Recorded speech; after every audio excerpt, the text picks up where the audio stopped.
So, I am Cthulhu, and I'm going to be running one of the completionist categories of Hollow Knight tonight. So Hollow Knight is my main speed game, and this category is probably the most fun of the main board categories for me. It is 107%. So those of you who are familiar with Hollow Knight may know that 112% is the maximum completion in this game. Well, 107% is the most you can get without the final DLC to the game. So that means we skip everything that came in the very last DLC update to the game, which was the Pantheons. That saves about 45 minutes compared to the 112% run, and makes this run kind of a much more beginner-friendly way to run a completionist Hollow Knight category. So yeah, we get started here. A lot of the introductory parts of this game are going to be basically just moving through the first areas kind of as smoothly as possible. There's not a lot of huge tricks or time saves for the first few rooms.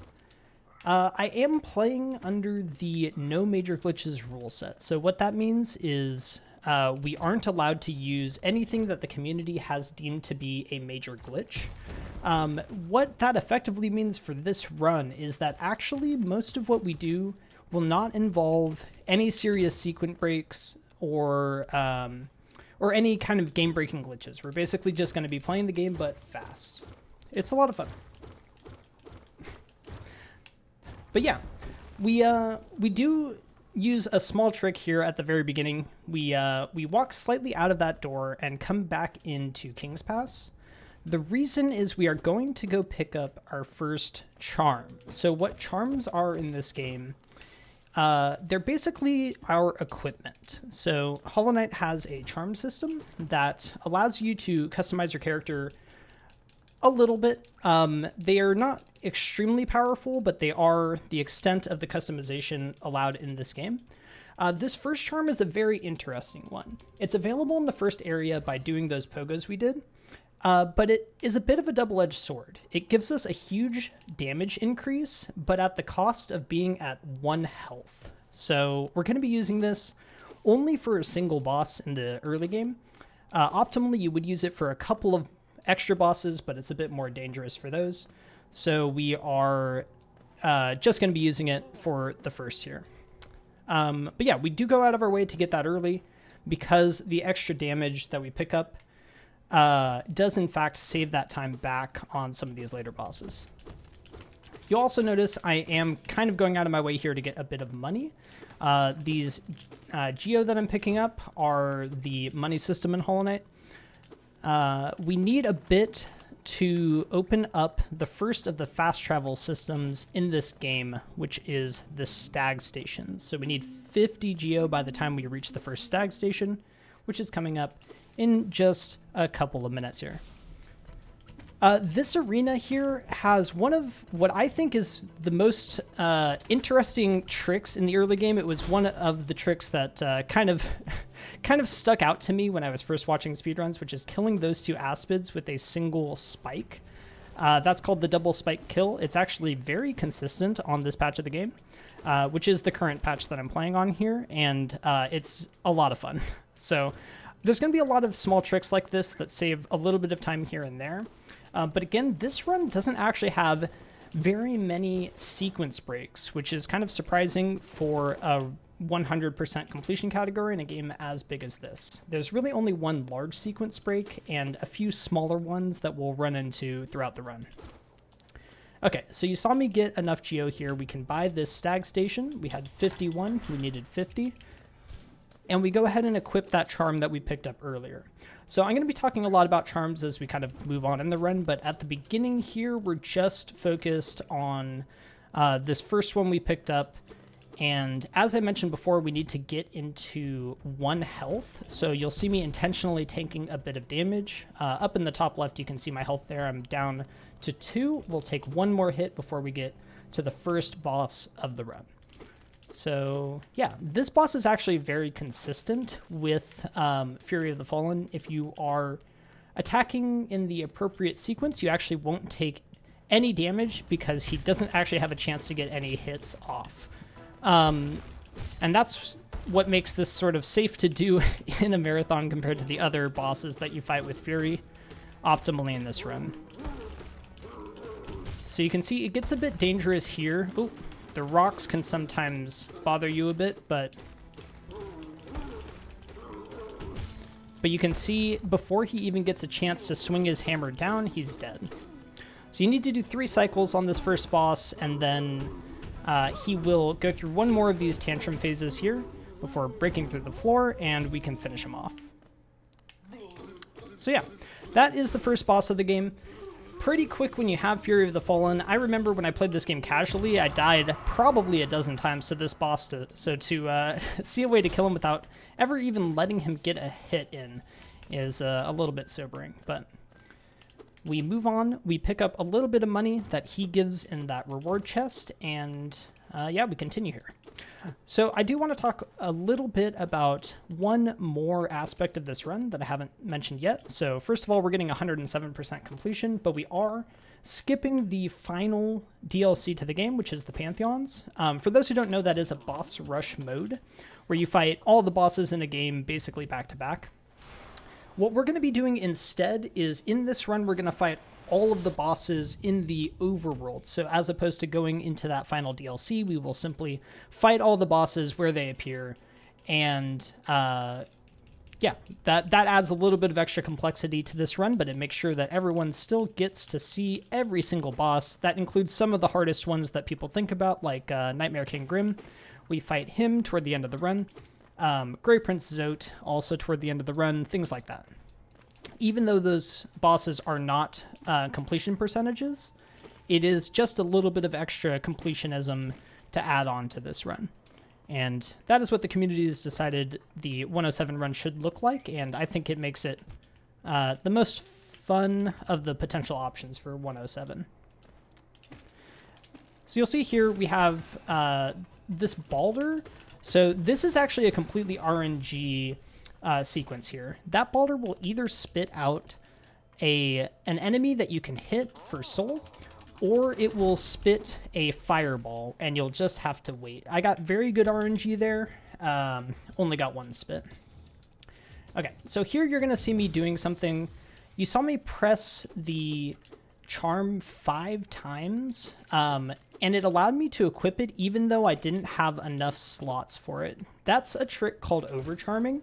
The first time you do it, you do need to attempt it 5 times in a row. Charm notches are what allow us to equip these charms. Each charm is basically a score for how many notches it takes, and we are limited by those notches to determine how many charms we can equip. You're actually allowed to equip 1 extra charm on top of that if you have at least 1 open slot, and the charm takes too many. So that's what we did there. The trade-off is you're going to take double damage. So you saw me get rid of that charm immediately after doing the overcharming, and we moved on because we don't want to be taking double damage in this segment right now. But the setup for that will save us later. We do want to overcharm a couple of times in this run. Okay, one thing I haven't talked about is the Fireball ability that we picked up just a minute ago. You see me using it quite a bit. Fireball is actually going to be one of our major damage sources early in this run. So the basic nail attack, the slash you keep seeing me using, that does 5 damage. The Fireball does 15 at its base, and soon we're going to get a charm which upgrades that considerably. There's one other trick, which is the thing that you just saw me do. When you shoot a fireball in the air, it pushes you back slightly, and that actually allows you to skip to places that are otherwise just slightly out of reach. There's 3 major fireball skips in this segment. I actually missed the first one earlier. The second one is the most important, which we got, and that was the third one right there. They're actually considerably harder than they look. That trick, when I first started watching these speedruns, looks kind of simple compared to, for example, the double spike kill that we did early. But in reality, they're actually pretty difficult. You need to turn around and shoot a fireball basically right after you turn around. But they are cool. They're used in a lot of places throughout this, well, not too many places throughout this run, but a lot of places in Hollow Knight speedrunning, and in Green Path especially, they're pretty useful. So yeah, we're just going to keep going through Green Path here. This segment is basically the same as a lot of the other early game segments. We do have one small difference in that because it's a 100% run, we picked up a charm earlier, which is Soul Catcher. That gives us a little bit of extra soul, which makes this a bit cozier of a section. You saw us killing the Vengefly King there. Part of the reason for that is we need to save Zote, who's an NPC that will be popping up throughout our run. I'll talk more about him later. But because this is an all bosses run, we do need to save Zote in order to actually fight that boss toward the end. Okay, so here we're coming up on the second real boss of the run. Vengefly King is technically a boss, but not one that's particularly difficult. This is Hornet. Hornet, a pretty iconic character in Hollow Knight, and will be the subject of the game that may eventually be released. That'll be a follow-up to this game called Silksong. Hornet is one of those bosses that casually is very difficult for a lot of people, myself included, and becomes a little bit easier once you've played the game a fair amount. So Hornet does guard one of the most important abilities in the game, and that is the dash ability that I just picked up. You'll see it in action soon. But here you're going to see a trick that I'm going to use a few times. You'll notice as soon as we picked up that dash ability, we actually went to the menu and save and quit out, and we appeared back on this bench. In this game, when you quit out of the game, it saves all the progress that you've made up to that point and returns you to your last bench location. So you'll notice we didn't sit at any benches between the Ancestral Mound, where I just returned, and that kill of Hornet there. That was intentional so that I could warp back there.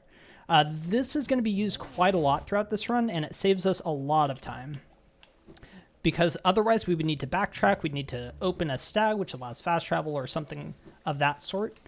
Instead, all we have to do is save and quit out. All right. So yeah, we follow up our little path through Green Path there. Essentially, the beginning of this run is picking up all of the major movement abilities. So it follows essentially the intended path through the game. Green Path is that first area that we picked up dash in. And we're going to be continuing through here to go get probably what is the most important ability in this game, which is the Mantis Claw. That's in the Fungal Wastes. You do need dash to get here unless you are going to be doing a very difficult fireball skip. But dash, it turns out, is by far the fastest way to get here because it lets you move very quickly through the rest of the game.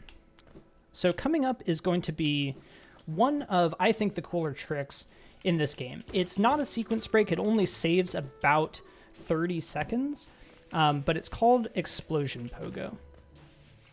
And you'll see it here. We basically use that sporg there, which would explode on us, to skip up to this this ledge here and come down to go get the claw. For a long time, Explosion Pogo was considered patched on current patch. The old way that we used to do it on older patches was in fact patched. You used to be able to actually pogo the explosion itself, hence the name.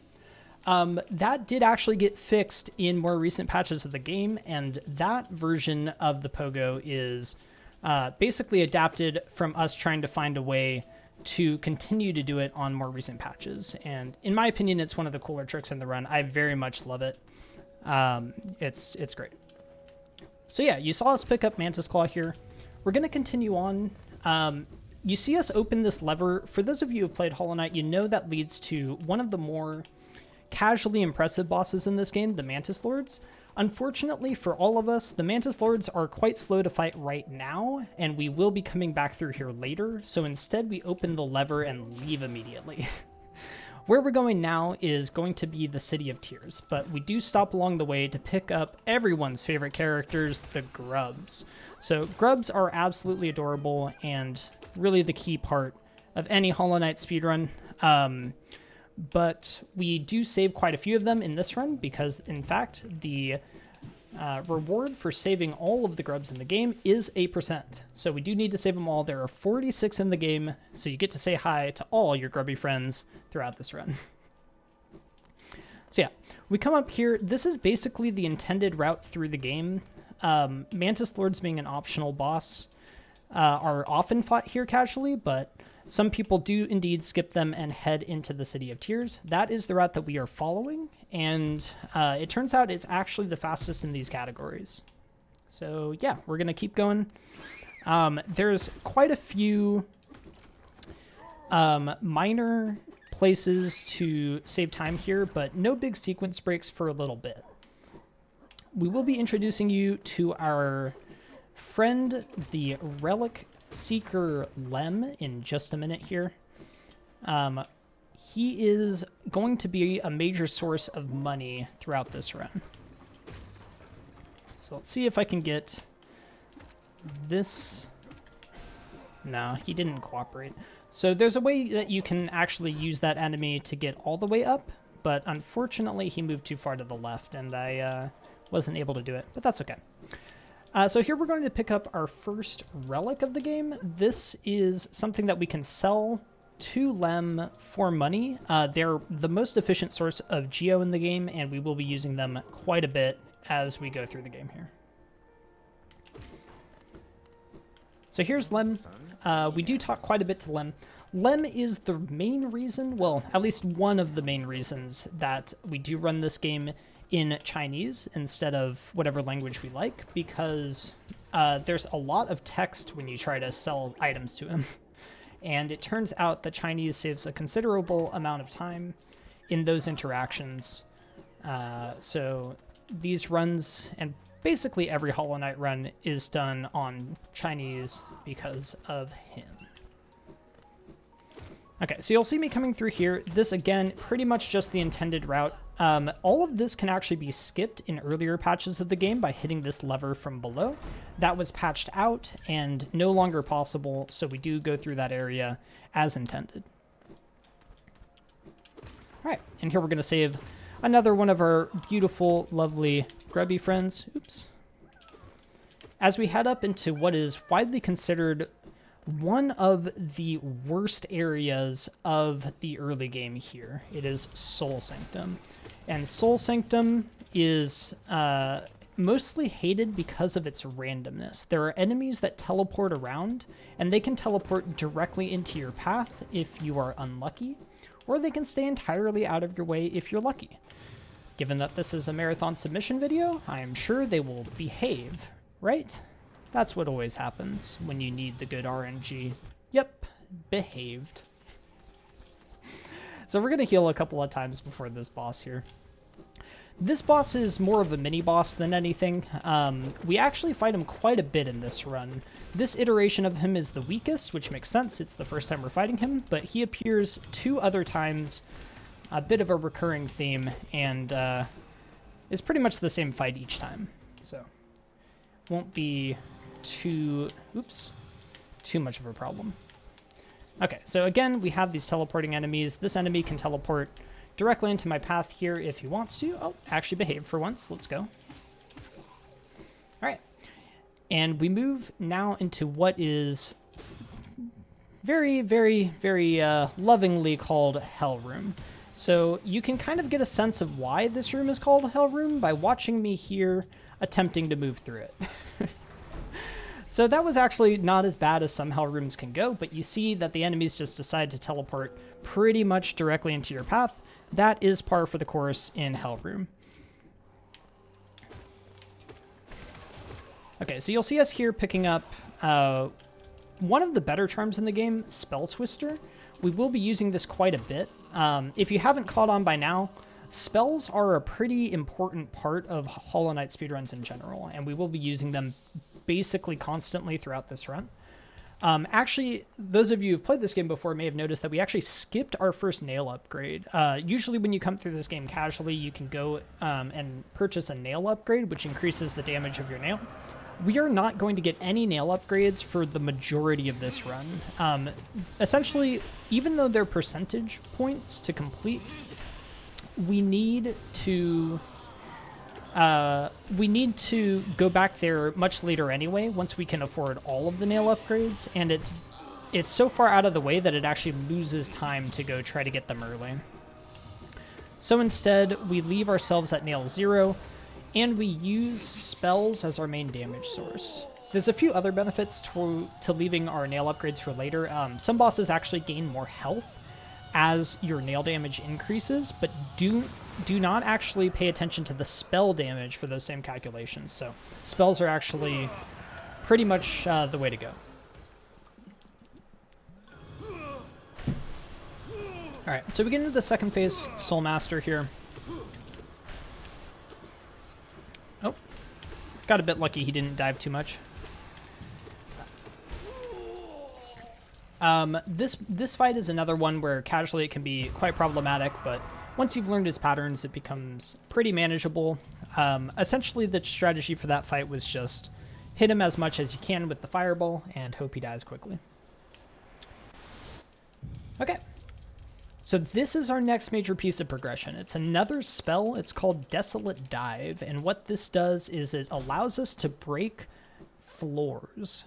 You'll see a few examples of this that Team Cherry very conveniently put in the section right after you obtain the ability. And we will be using this to get access to our next major location. So you can see us using the spell there. It breaks these very specific floors and lets us progress. This floor is a bit of a special case. You'll notice there I dived right on the edge of the floor. That is called a fake dive, and it used to be an RNG trick, but in the most recent patch of the game, it actually became consistent, which is very, very convenient. The reason that we do that is to access that grub that was in the middle ledge without having to go all the way back around. If you dive through the floor normally, you'll dive through both that floor and the middle floor, and you'll have to climb all the way back up. We don't have to do that anymore because we have this consistent method to only break the top floor without going through it. Very convenient. Okay, so now we're going to be leaving Soul Sanctum. Luckily, everything in Soul Sanctum went relatively well as far as Soul Sanctum can go, so we absolutely are okay with that. We will be heading up here to go unlock another stag station and get ourselves out of here. Our next goal is going to be heading to the Crystal Peak, where we are going to be picking up our next major movement ability called Crystal Dash. This room is one of the more annoying rooms in the game. There's a lot of these enemies here that can sometimes snipe you. They're a bit RNG as well. Luckily, mostly behaved there, and we're getting out just fine. Okay, so here we're introducing you to the main method of fast travel in this game, which are the stag stations.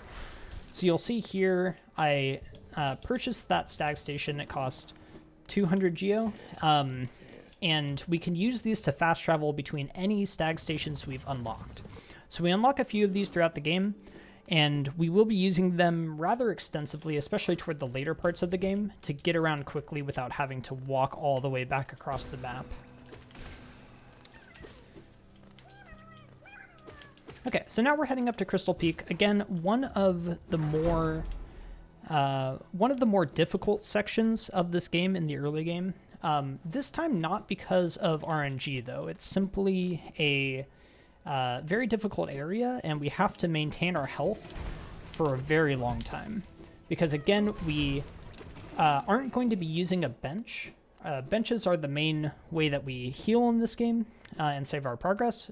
Because we don't want to update the position that we've rested at for a later quit out, we are not going to be benching through this entire segment, which makes it rather difficult. One thing that I haven't talked about, which you've seen me use a couple of times by now, is sometimes when I'm falling, I'll open up my inventory.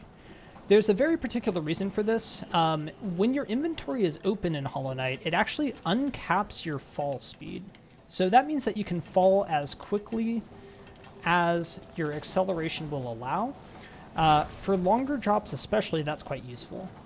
But we don't actually have the ability to open our inventory in midair anymore on current patch, which has actually been true for a couple of years now. So they actually used to be able to open the inventory anywhere you wanted to drop. Since they fixed that, we instead have to try to open our inventory either when we're standing on the ground and the ground is about to break, like you just saw there, or in cases where you're walking directly off a ledge, you have one physics frame to try to open your inventory, and it'll still count as a drop. Okay, let's not take too much damage here. But yeah, we are coming up here on one of the more iconic, I think, sections of Hollow Knight speedrunning, which is... here you go. There, you see me getting that drop. Unfortunately, I missed this lever, and I do need this open for later. When we miss the drop, we can use the dive as a backup. But yeah, this next room is, I think, one of the more memorable pieces of Hollow Knight speedrunning. It is the Crystal Heart room. There's a long gauntlet of lasers, and there are quite a few different... just barely missed the damageless cycle. Unfortunate. Quite a few different tricks in this room. One is this completely swag trick here called Underplat. Always a favorite, where you actually dash underneath the platform instead of on top of it. So I hope you all enjoyed that. It saves only about 0.4 seconds, and if you mess it up, you'll take at least 2 damage and die, so it's always worth going for.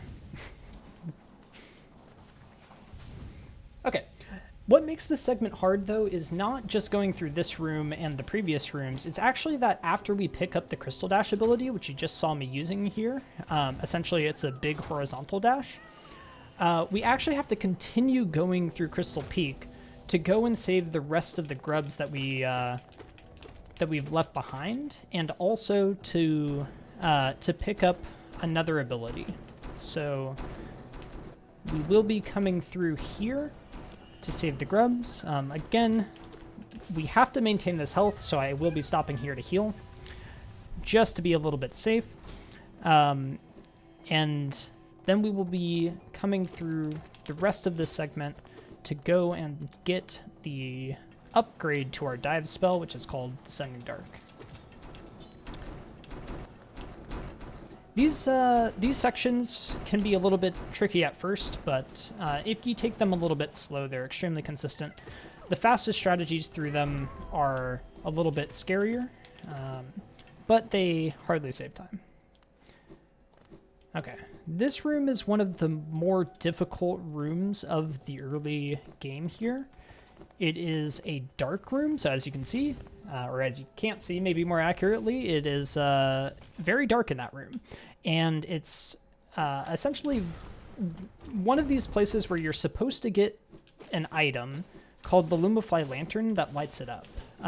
We'll get that later because we actually need it to get 107% completion, but for now we're leaving it because we want to get these abilities sooner, and it takes quite a while to get the lantern. So instead we do that room in the dark. That is one of the sequence breaks in this run, but not a big one. Come up here, Buggy. Are you coming? Yes, you are. Good.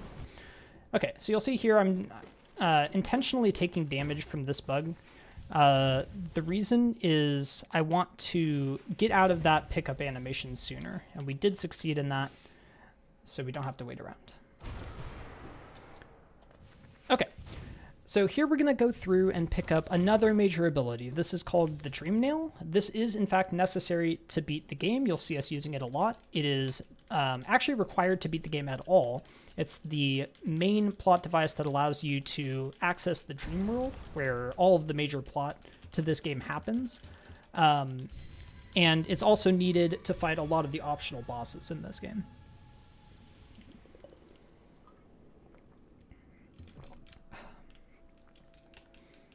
Yeah, so we do go through a little bit of a platforming section. With the abilities that we have, we can actually skip most of this platforming section, but it's not super easy. So you'll see me doing it in a second here. With Crystal Dash in particular, you can come up here instead of going on the platforms and simply Crystal Dash across the entire segment. Unfortunately, it's not quite clean and you do have to stop a bit early, but you can do that and get up on these last platforms. So luckily we got that. All right, so at this point we have most of the major abilities in the game. There's a few more that we do still need to pick up, but this covers essentially the core of what we'll need for quite a while.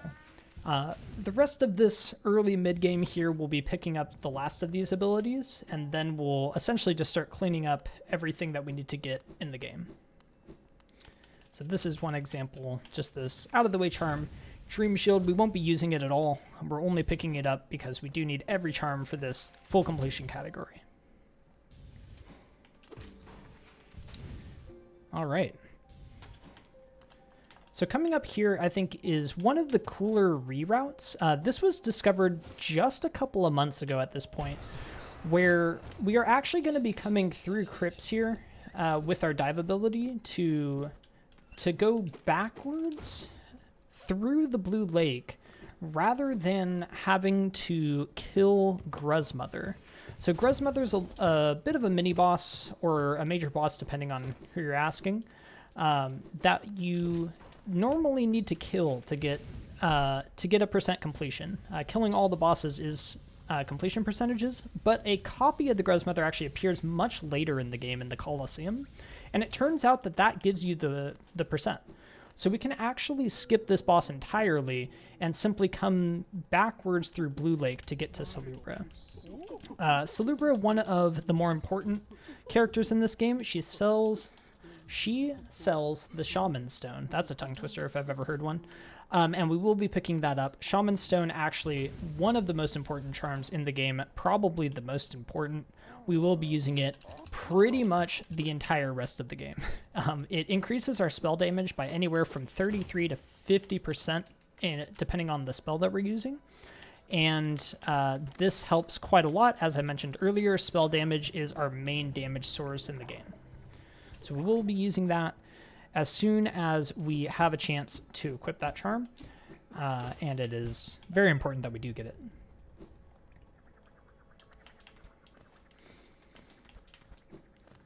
So a lot of this early route is figuring out how to get that Shaman Stone and the charm notch that she sold as well. I mentioned earlier, but it's been a little while. So charm notches are what allow us to equip the charms that we've picked up.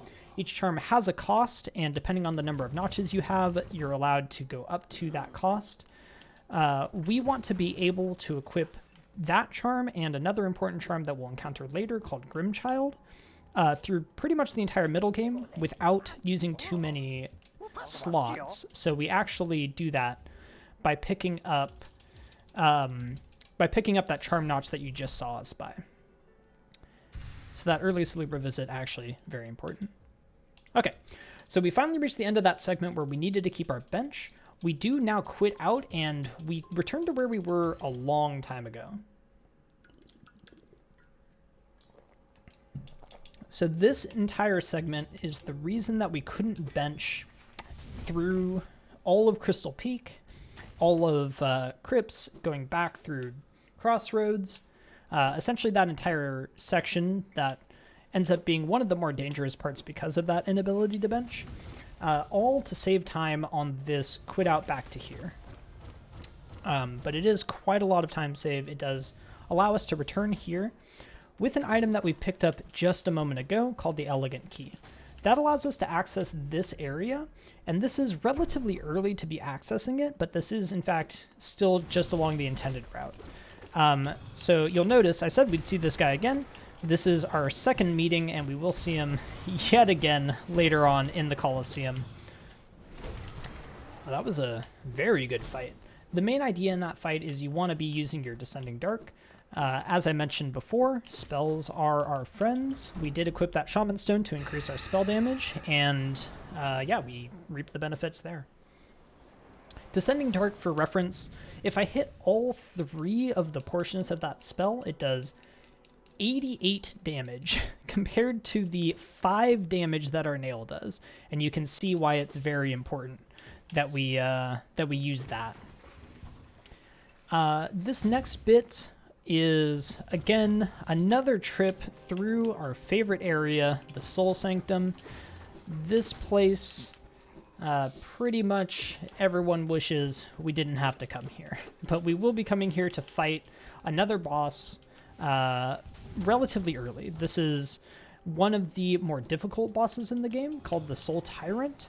It is an upgraded version of the Soulmaster that we fought the first time we came through here. And we will be fighting him in the Dream World, so we needed to pick up the Dream Nail to do it. That is why we have to come back to fight him. And it's also a much more difficult fight, so it's good that we have our upgraded spells to do this. To be clear, what we just picked up was Shade Soul. That is an upgrade to our Fireball that you saw us using in the first part. With the upgrade and with Shaman Stone, Shade Soul does 40 damage compared to our 5 damage nail. So again, quite an upgrade. Also very importantly, with Shaman Stone, the hitbox of the Shade Soul gets bigger. And this sometimes allows us to get double hits on enemies. For example, there, if you were listening, you could hear the Soul Tyrant get double hit there as well. Which means we're doing 80 damage with a single cast as opposed to the 5 damage with the nail. As I mentioned before, Descending Dark, or upgraded dive spell, that does 88, so it would be better if we could use those in this fight, but as you can see, this guy both hangs up above us and also teleports around a lot, so it's very hard to get full damage with Descending Dark, and relatively easy to do it with Shade Soul.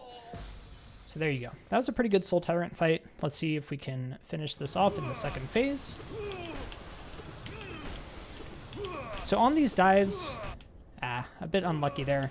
There's a completely random component to where he's going to spawn above you. And if he spawns at the absolute max, then you're stuck.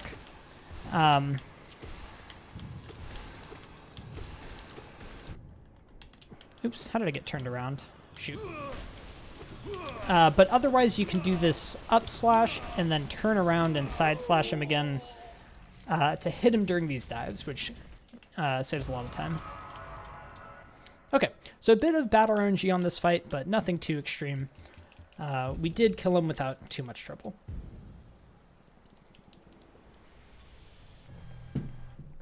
All right, so now we're going to quit out again. Again, this trick is going to be used extensively throughout the run.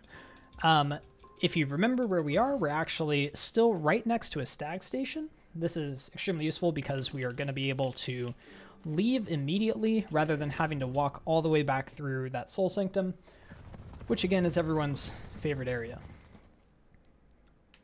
Okay, so here we are in Resting Grounds again. We were just here picking up the Dream Nail, and we did go through the crypts. If you are familiar with this game, you may have noticed we skipped quite a bit of the items in the crypts. That is so that we can come back now with our upgraded spell rather than having to do it earlier. So we save this grub and we go get what will eventually be another useful charm called Soul Eater. I haven't really talked about the soul system in this game yet, but essentially the way the soul system works is when you hit an enemy, you get 11 points of soul, and your soul meter can hold up to 99 points. So 9 hits gives you a full soul meter. When you have Soul Eater equipped, that changes from 11 soul per hit to 19 soul per hit, and it fills up your meter much faster. For reference, when you cast a spell or heal, it takes 33 soul, or 1/3 of your soul meter. So you can think of 3 hits per cast, or 3 hits per heal. With Soul Eater, that number changes to less than 2. which is very useful when you're looking to use a lot of spells, as we will be doing a bit later in this run. Even now we do, but the problem is we don't have enough charm notches to actually take advantage of it yet. Okay, so now we're going to continue on down through here. We're once again in the City of Tears, which is the same place where we just fought the Soul Tyrant. The difference is we're actually on the right side of the city, which is actually locked behind a gate to the left side of the city. So we will be coming through here. This gives us our right side access coming down through Resting Grounds, and we are going to be using this to get down to the Ancient Basin. On the way there, we have a bit of housekeeping to do. You saw me just buy another stag there. That's King Station Stag. You'll see us using that much later. There's also a couple of things we need to do to set us up for a bit later in the run. One is right here. We're going to be killing the Gorgeous Husk. This is a hidden little mini-boss that lives inside of this house in the City of Tears, behind this little hidden tunnel. It's not a very difficult boss, but it drops 420 geo. Yes, you heard that right, 420 geo. It is a very good and quick geo source for us early on. Okay, so here is probably the most serious sequence break in the run. You can see us doing that little pogo on the spikes to get into this spike tunnel. That allows us to skip going to waterways entirely for the time being. Moreover, we're going to be doing what are known as the Isma's acid skips. So you see us doing them here. We got all of them first try, so that's wonderful. This basically allows us to skip killing Dung Defender, which is very important in this route. We don't kill Dung Defender until much later in the run. Dung Defender normally blocks access to Isma's tier, and we in fact can't even get into waterways yet because we haven't picked up a simple key. So instead, what we've done is the Spike Tunnel skip, which is fairly difficult, and these Isma's skips, which are a little bit less difficult, but also definitely a tricky part of the run. This is one of the more difficult sequence breaks in the run, and definitely the most serious sequence break. This one you essentially have to do if you follow the route that I'm using, because we don't have any way around those skips with the items that we have now. However, you could, of course, do this run and still kill Dung Defender early and avoid those skips instead. If you're looking to get into this run as a beginner, it will just lose a bit of time. But yeah, that lets us pick up Isma's Tier, which is an ability that lets us swim in acid. So you saw me using it on the way out of the area there. We had to do those acid skips coming in, but coming out, we just had to, we were just able to swim out of there. It's a fairly useful thing to have, but more importantly, it is 2% completion all on its own. So we do pick it up early. That saves us some trouble later. There's one pool of acid in the game that can't be skipped, and we do go through it. Every other acid pool does have an associated acid skip, but some of them do lose time to the regular swim through the acid variant, and others are simply very difficult. So being able to avoid them is always welcome. All right, so here we're finally going to be picking up our simple key. This simple key is going to get us into waterways, which I just told you we skipped. Actually, we're going to have to come back there later because this is a full completion run. It's just faster to do it much later than to do it before we get all of our movement abilities. That was strange. So yeah, now we're heading up to another boss of the run and our last major movement ability. What you saw me do there was a pretty difficult skip called the Basin Jump. That is an example of what the community lovingly refers to as trans dashes, where you dash into a wall and jump immediately, which lets you move more horizontally than a regular jump off a wall would do. Oops. You okay there, Broken Vessel? So on this boss, you'll see a lot of the same principles that I was describing earlier. We want to use spells. We want to use Descending Dark as much as possible, and that's exactly what we did.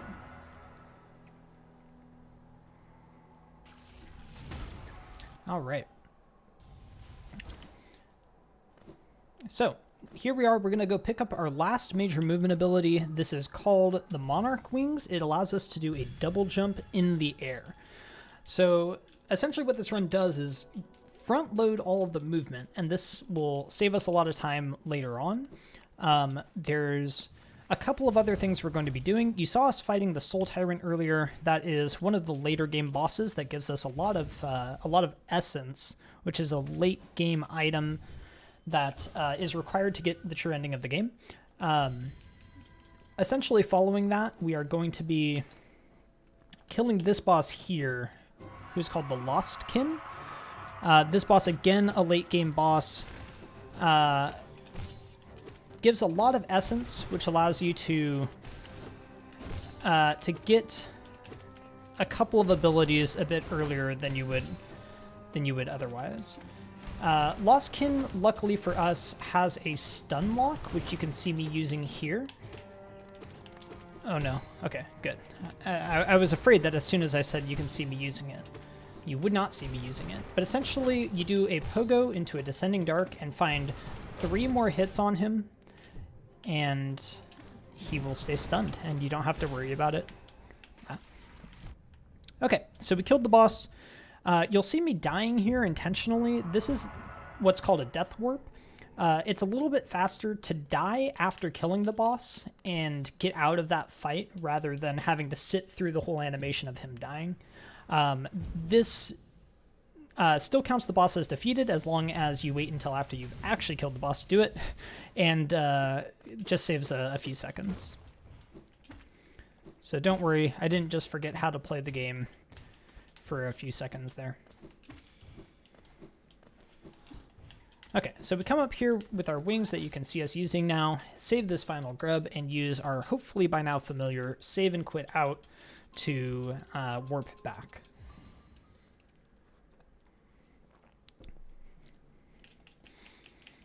All right, so coming up we have the last of probably the early to mid-game section. We have one more and probably the most difficult boss we've fought yet coming up. It is an upgraded version of the very first boss of the game that you saw us kill with Fury of the Fallen earlier. This boss coming up is called the Failed Champion, and the trick that makes this boss hard is when you hit him, you don't actually get any soul. If you've been paying attention, you know that soul is our ticket to using spells, which are basically our only damage. So when we don't have that, it becomes a much more difficult fight. We have to make sure all the spells we use count, because they are going to be limited in supply. But before we go to there, we have this one arena to do first, which is the Glowing Moon Arena. This is pretty much a pretty simple arena. There's one main strategy, which is you wait up on this platform, upslash the enemy that appears above you, and then use your upgraded spells to kill what appears below you.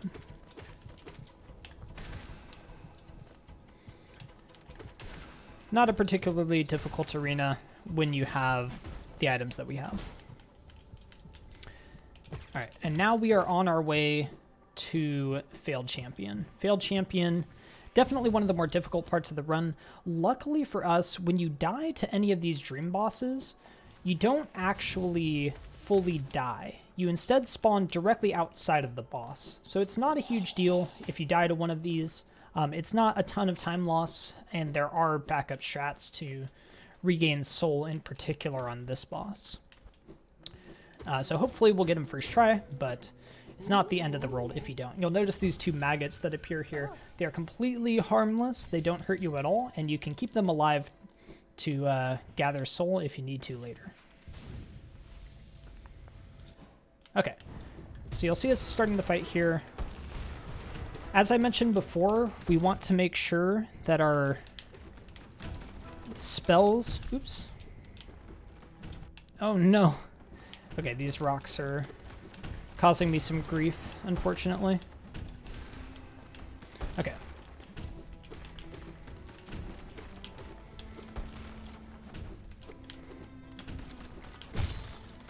Okay, so I'm going to show off a trick here which is very useful if you're playing this game casually.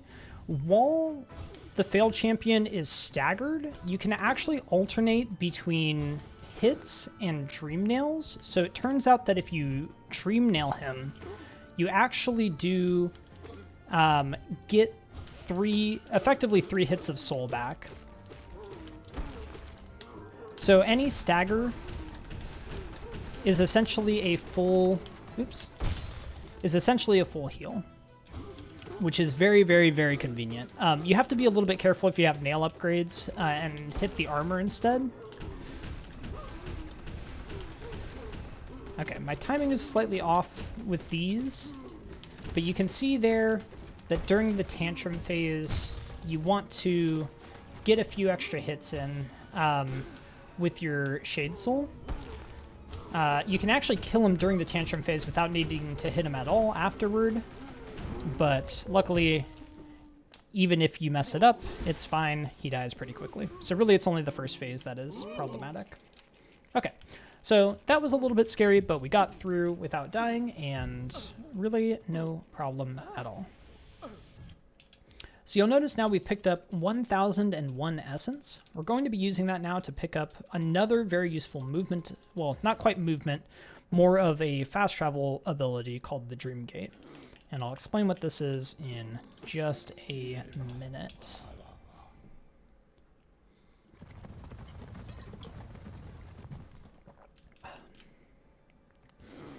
All right. So we're going to get the Dream Gate. Dream Gate, essentially what it is it is another warp point that we'll be able to keep. The way it works is you set down a Dream Gate, and then you are able to use it at a later date to warp back to that point that you set. So we use this a lot in the mid game when we're completing essentially branching paths. The reason that we rush it is it makes it much more efficient to fully clear areas as we move through the game. So now we're essentially able to keep two distinct warp points throughout the game. The last bench that we sat on, which we can get to by save and quitting, and the Dream Gate that we've set, which we can get to by using the Dream Gate ability. Whenever we use this Dream Gate ability, it does cost 1 essence, which will be relevant later. We do need to pick up a total of 2,400 essence in order to complete the Seer's story arc. Again, this is a full completion run, so we do need to do that. But in order to do that, we need to be very aware of how much essence we're using with Dream Gate and make sure we pick all of that back up before the end of the run. Okay, so now we're going to head to another area that we certainly could access earlier. You'll notice I'm coming back up here to the very first area of the game. Once you have the claw ability, you can climb back up here, and as you'll see in just a second, just to the left of where we started the game, there's a hidden area that leads to a new location. So this is the Howling Cliffs that we're heading up to. Up in the Howling Cliffs, there's a few things that we really want. The most important of them is the Cyclone Slash, which is the first thing that we're picking up, and Grimchild, which is the start of the main, well, the main DLC included in this run, which is the Grim Troop DLC. That is the DLC that was introduced on the second major patch of the game,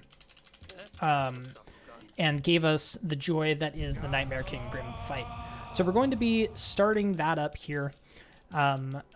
Before we do that, you'll see one more relatively minor sequence break. Again, this is one that could be routed around, but it's much faster to do in this way. It doesn't get us a major movement ability this time, though. It just gets us a Vessel Fragment. What we're going to be doing is skipping up to the Stag Nest, which I'll show you as soon as I finish killing Gorb here. You'll see Gorb is a very difficult boss, and we have to be very careful. So this is the sequence break. You can use that enemy to climb up here, and we head up to the Stag Nest, which normally you unlock by opening every single stag. Instead, we just do this little skip and come up here to get this Vessel Fragment. You'll notice one thing that I did there, which is going to be used quite a lot throughout this run. I mentioned earlier that opening your inventory uncaps your fall speed. A similar thing is true of using Cyclone Slash without extending the attack. So if you extend the attack, you actually fall slower than you would normally. But when you first start a Cyclone Slash, you drop and uncap your fall speed briefly. So what that does is it allows us to drop slightly faster through some sections without having to worry about the fact that we can't open our inventory midair. So there you saw it. And here we're going to place our very first Dream Gate. Here's another minor sequence break here. We are going through this room, which is known as the Joni's Blessing Room, without the Lumafly Lantern, as once again you cannot see. This room is extraordinarily dark, and it's rather hard to tell what's going on.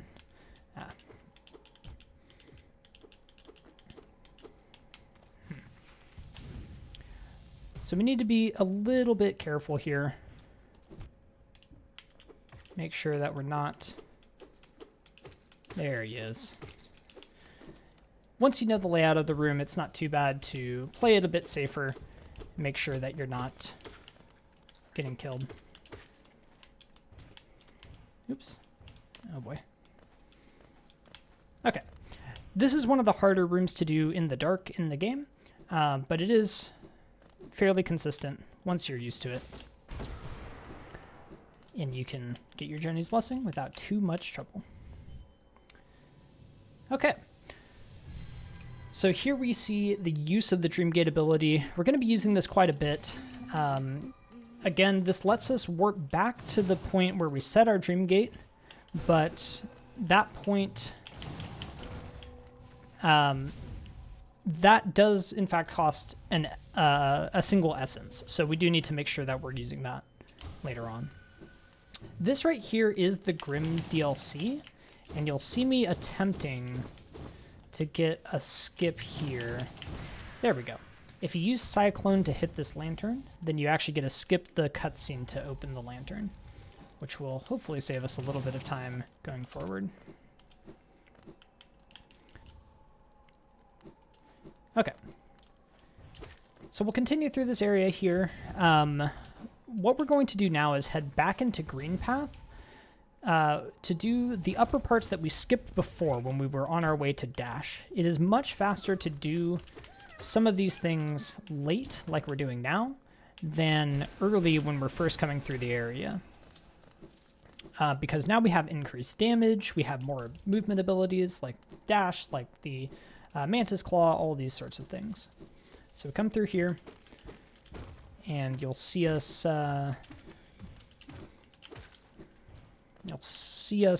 making use of that. This room you may recognize is one that we passed very early in the run. We're coming back through it again, just a little bit faster.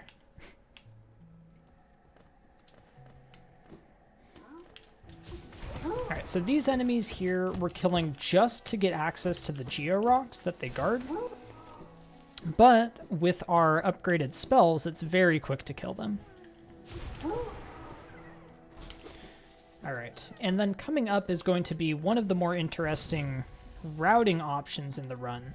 We're going to set a Dream Gate here, and this Dream Gate we're actually going to keep for many, many splits to come.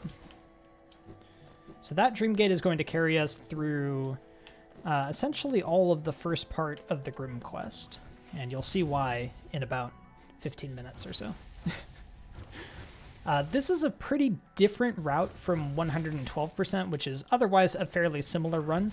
The main reason is that in 112%, you actually banish the Grim Troop, which is the other ending of the quest. In this run, we do kill Nightmare King Grim, which is by far the more interesting end to the quest. However, it is slower, so it's only because of the all bosses requirement that we finish the quest with the Nightmare King Grim kill rather than the banishment.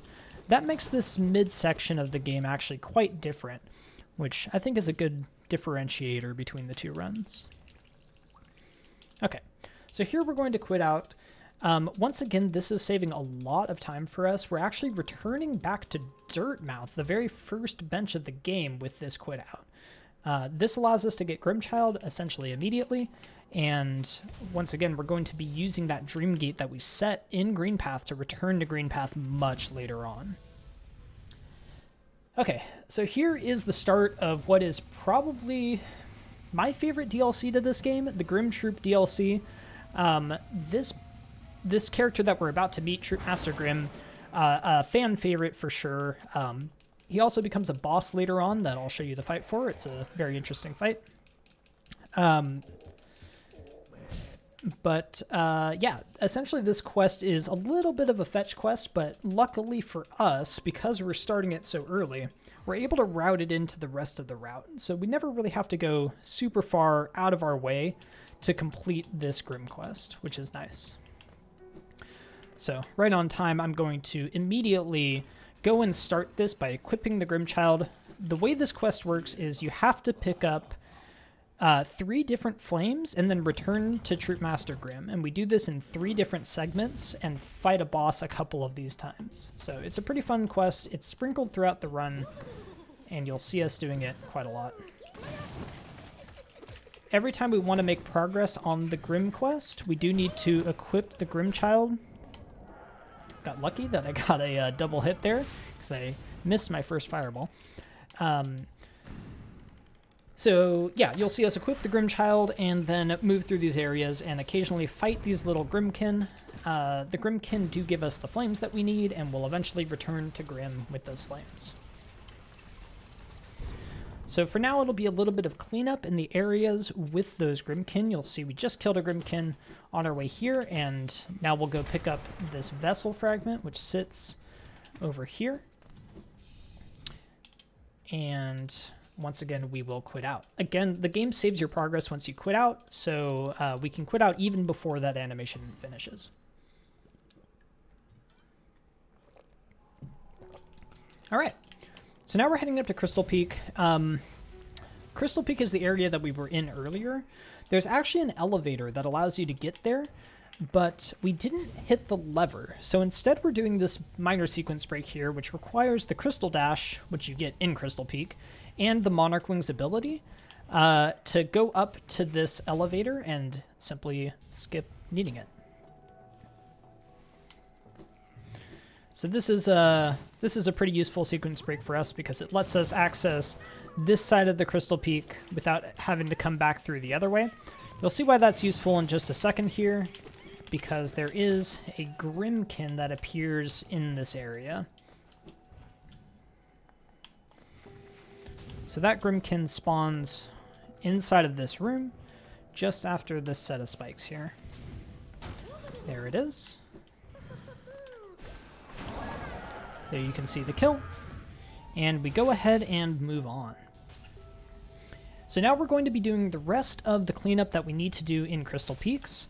There is quite a bit of it, and this is another section where it's a little bit dangerous because we actually do need to keep our bench where it is in Dirtmouth, which means we can't take too much damage here. So we will be taking it a bit slow through this section.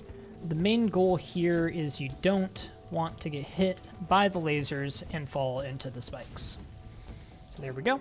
There are, of course, faster cycles here, but we won't be doing them through this slight bit of scary movement here. So this is a segment where normally you'd place a Dream Gate if you were able to, but our Dream Gate again is set in Green Path, and that saves more time overall, so we will simply be walking back through this area. It doesn't take too much time, luckily. Oops. And we just come down here and back up. If I can not die. Luckily, right before this next boss here, we do get a bit of a chance to heal, and this is something that I would recommend to casual players if you are struggling with this boss and have the Dream Nail. Make sure you use it here. You can actually Dream Nail for Soul, which gives you 3 hits worth of Soul, and get a full heal before you fight.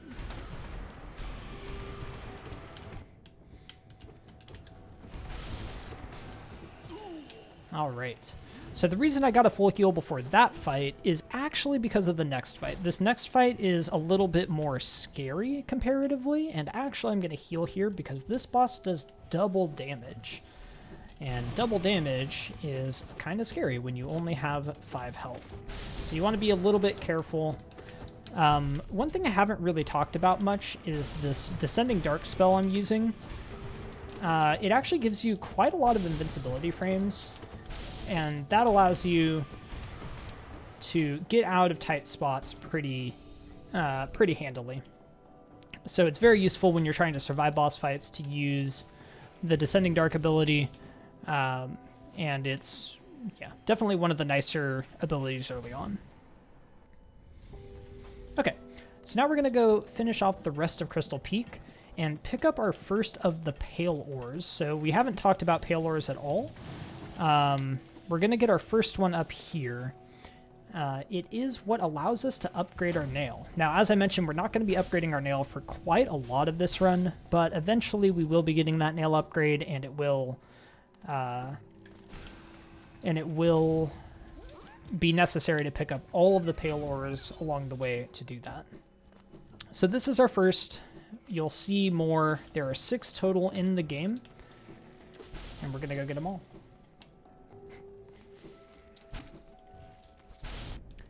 All right, so this is a bit of platforming. Definitely one of the more fun platforming sections, in my opinion. There's a lot of enemies in your way. There's a lot of spikes, lots of things you can pogo, lots of wings you can use. It's a really fun area. Definitely recommend as one of the early... Oops. Oh, please move. These guys can sometimes be a bit annoying. The reason that I was healing there is not because of this last room being a bit scary, but actually because what we do right after this. Oops, stop that a little early. As soon as we pick up this Pale Ore, we actually Dream Gate out of here.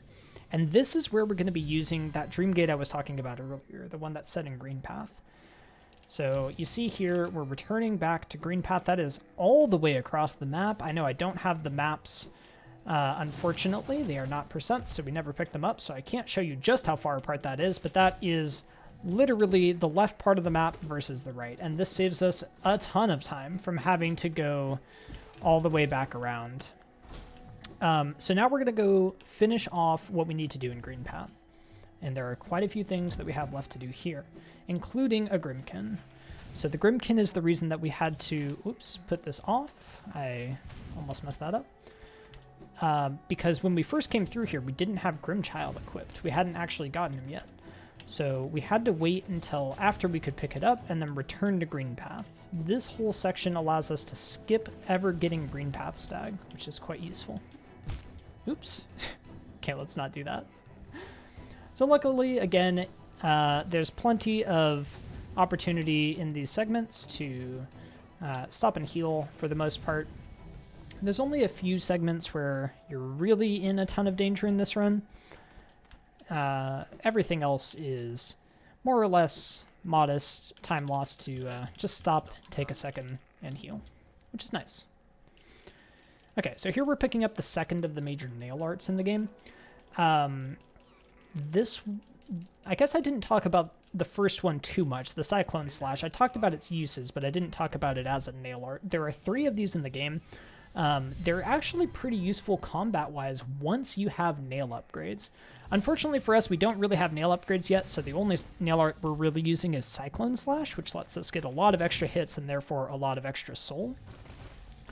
And also, of course, has the added benefit of working as a way to fall a little bit faster. So we do use that to quickly kill some enemies and get a little bit of extra soul. Later on, when we're doing the Coliseum of Fools, you'll soon be using these nail arts a lot more, and that's where the fact that they work as nail damage enhancers is very helpful. Okay, so in this segment, we want a little bit of soul. Right now, I have only 5 hits, which is not quite enough for what I want to do, which is that. So you see I had to get 1 extra hit in order to finish off that Grimkin. Ooh. Almost got sniped by that guy. Okay.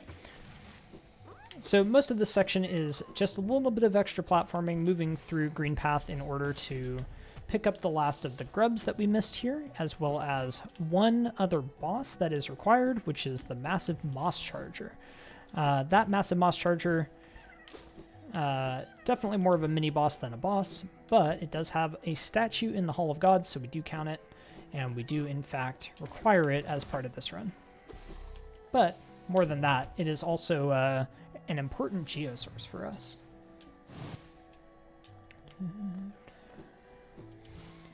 So we'll be coming down here and setting another Dream Gate. This is again one of the cooler bits of routing in this run, in my opinion. We're going to be using that Dream Gate and the fact that our bench is in Dirtmouth to do two things at once. We're going to be killing Massive Moss Charger here, which gives us an additional 300 geo, if I can hit him with my spell. This lets us afford the Lumafly Lantern, which will allow us to see in the dark, the thing that we wish we had about 20 minutes ago. So this is going to be helpful for us because there's a boss coming up that actually you can't even fight unless you have the Lumafly Lantern. But we do need to go back to Dirtmouth to buy it. So that's where the fact that we have these two different warp points is very useful. We've set down our Dream Gate, and we've kept our bench this entire time in Dirtmouth. That, again, was part of the reason that that section can get a little bit hairy, because you have to maintain your health through the whole thing. But this lets us quit back to Dirtmouth to buy this lantern. And while I'm here, we're done with Grimchild for now. We'll be using him later. We can quit back here to buy this lantern and immediately Dream Gate back to where we just were. So this is very, very useful, and will be probably the best use of the double warp point throughout the run. So yeah, now we are equipped to fight the boss I was mentioning. The name is No Eyes, but before we do that, we're going to go pick up our last basic spell.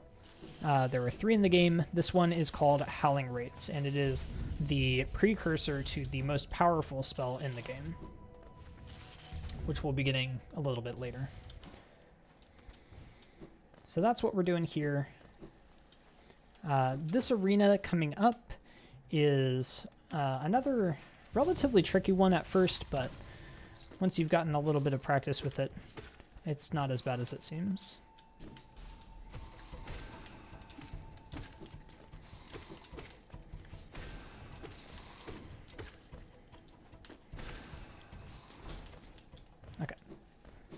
So you can see there, pretty smooth arena, no big deal. We go get our Howling Wraiths, and now we're going to use that Dream Gate one last time to go ahead and fight No Eyes. No Eyes is another boss that can be a little bit frustrating in some of these runs. She has a lot of RNG to her. She can teleport randomly with about a 1/3 chance after every hit. That makes the fight a little bit irritating, but in addition to that, there's also completely random ghosts spawning throughout the fight that can hit you. So you have to watch out for those, and also make sure that you are trying to get as much damage as you can. Luckily for us, she does die in 5 casts of Shade Soul. There you go. That was a very clean No Eyes, and we absolutely take that. So very kind this time. She didn't teleport too much, and we got very lucky. Nice. But luckily, we have Spell Twister on, which means we actually do get 5 casts of Shade Soul. So all we have to do is make sure we don't, actually miss any of our fireballs, and she'll die, which is much better than some other categories that have to fight her, like True Ending, without this much damage. Okay, so here we're going to be upgrading Grimchild. As we mentioned before, every time you pick up 3 flames, you do need to come back and actually advance to the next stage of the quest. That is what we are doing now. This first one just involves talking to Grim one more time, but the next one is a little bit trickier. That is going to involve actually fighting a boss, and a pretty fun one at that. I think most people casually quite enjoy the Grim fight. Yeah, it's 5 casts with Spell Twister because of the additional soul vessel that we have. So I haven't really talked about what Spell Twister does. Spell Twister actually reduces the cost of a cast of each spell from 33 soul to 24. Functionally, what that does is it makes it so that you can cast 4 spells instead of 3 if you have a full container of soul. Each little small extra container of soul represents an additional cast of a spell, or 33 extra soul. So with Spell Twister, we get 5 casts. Okay, so here we go on our way to the... Basically, again, we're following the Grim quest here. So it's the next level 2 Grimkin. So we just killed the first one. It was back in the starting area. We're moving on to the second one. And on the way, once again, we're going to be clearing anything that we've missed. So this time that means another Dream Warrior. Once again, going to be a little bit of a pushover for us. So as I mentioned before, there are some enemies in this game that have health that scales as a function of your nail damage. The kinds of bosses that I'm fighting right now, which are called the Dream Warriors, and also the Grimkin that I'm fighting, are 2 of the most egregious examples of that. So this boss here, named Xero, has health that scales drastically depending on the nail. When you have nail 0 like we do, no nail upgrades, his health is very low and he dies very quickly to fully upgraded spells, because spells aren't taken into account when considering the health of a boss. Luckily for us. I meant to activate this before, but that is okay. Grimkin are the same way. They die in 2 Shade Souls because we have Nail 0. If we had Nail upgrades, they would take quite a lot longer to kill. But yeah, that was a relatively smooth section there. And now we move on... Oop, I meant to bench earlier. That's okay. Now we move on to one of the more difficult early game bosses again, which is Hornet 2. So we met Hornet 1 earlier. This one is going to be quite a lot more difficult. And again, casually one of the more difficult bosses. The trick here is that Hornet 2's health does not scale based on Nail, so the fact that we are fighting her with Nail 0 actually just makes her a significantly more difficult boss than she would be in a typical casual playthrough. You'll see me collecting a bit of soul here. I'm trying to get some of that because I'm going to actually be fighting another Grimkin here. I hope that I set my Dream Gate. Pretty sure that I did, but we're going to find out. What?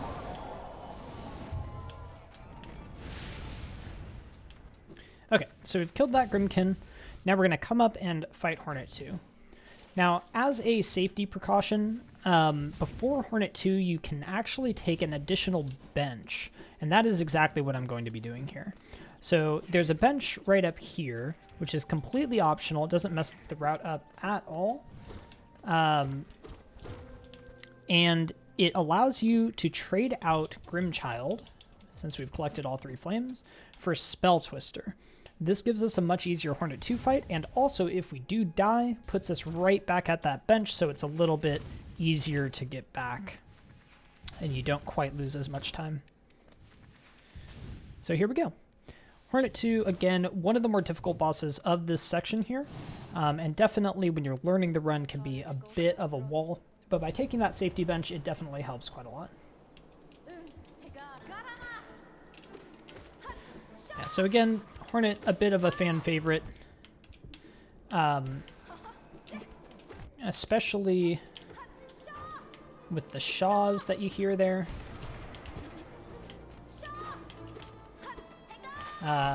Again, she is the subject of the much anticipated follow-up to Hollow Knight, which is Hollow Knight Silksong. We'll see if that is ever released, but if it is, Hornet will probably be in it.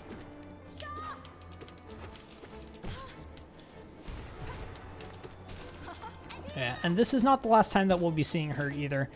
You do run into Hornet actually as part of the true ending of the game, and we'll describe that a little bit more later. Okay, so not a too terrible fight, but also very much not the fastest in the world, but that is totally okay. The main thing here is just make sure that you don't die. But a few bosses are like that in this game, and she is absolutely one of them. Okay. So now what we're going to be doing is we are going to be dream gating out of here. We have to go through this cutscene. We just picked up one of the last technically pieces of movement. This doesn't actually allow us to move at all, but it's more of a key. It gets us into the Abyss. It's called Kingsbrand, and we're going to be using it pretty much immediately. So this is very much a late game item. We're picking it up here in order to get access to the most powerful spell in the game, which is called the Abyss Shriek. So that's where we're going immediately. And we'll talk about that a little bit more as we come up here. Yeah, so we'll have to return to the Abyss. We will get one last piece of equipment here while we're down in the Abyss, which is the Shade Cloak. That, again, mostly works as a key more than an actual piece of movement, but it does also give you a way to avoid attacks with invincibility frames, which is quite useful throughout the run. So we'll pick up the Abyss Shriek first. The Abyss Shriek is the upgraded version of our Upward spell, which you haven't actually seen me use yet, because on its own it's not too powerful. But once we get it upgraded, it's a very different story. So the upgraded version of this up spell is called Abyss Shriek, and it deals 120 damage if we hit all parts of the attack. So again, comparing that to our previous spells, the Fireball does 40, and the Dive does 88. So this is a significant upgrade on top of any of those, and it will be our main damage source for a few bosses to come. The trick is it is a little bit harder to hit than some of the other options, but if you can hit it, it is absolutely the way to go. All right, so now we're going to be coming back through and going to the last thing that we have to do in the Abyss for now until the very late game. You will see this again, so don't fret. But we're going to be getting the Shade Cloak ability. This is an ability that, again, is required for a few completion percentages, but most notably to get the true ending of the game, which is required for us, both from the completion point of view and the fact that this is an all bosses run. That does, in fact, include the final boss of the true ending of the game. So we had the sibling climb that went relatively smoothly. Those enemies that you just saw me take a hit to actually deal double damage, so it can be a little bit scary. Again, anything that deals double damage when you only have 5 points of health is obviously a bit scary, but once you've learned how to avoid them a little bit, it becomes a little bit more useful. So here you're going to see probably the most ridiculous quit out in the run. So we save and quit upon touching that water, and you'll see what happens. We spawn right next to it. So you might be asking, why in the heck did you quit out there? That doesn't seem like a particularly useful thing to do. Well, the main point is it lets us skip that cutscene. So that cutscene is normally quite long. It is probably upwards of 15 seconds long. We don't want to deal with that, so instead we simply quit out. All right, so now we have quite literally all of the movement in the game with no caveats, and we will be heading finally to go to the waterways, the place that we skipped much earlier on as part of our major sequence break. There's nothing particularly exciting in the waterways, which is the reason that we've skipped it, but we do need to come through there to get all the remaining items that we need to finish the game. So you'll see here, we're going to open this. This is the entrance to the waterways. Before we do that, we'll say hi to our friend, the Relic Seeker Lem. Again, one of the major sources of money for us in this run. We just simply sell everything that we have to him.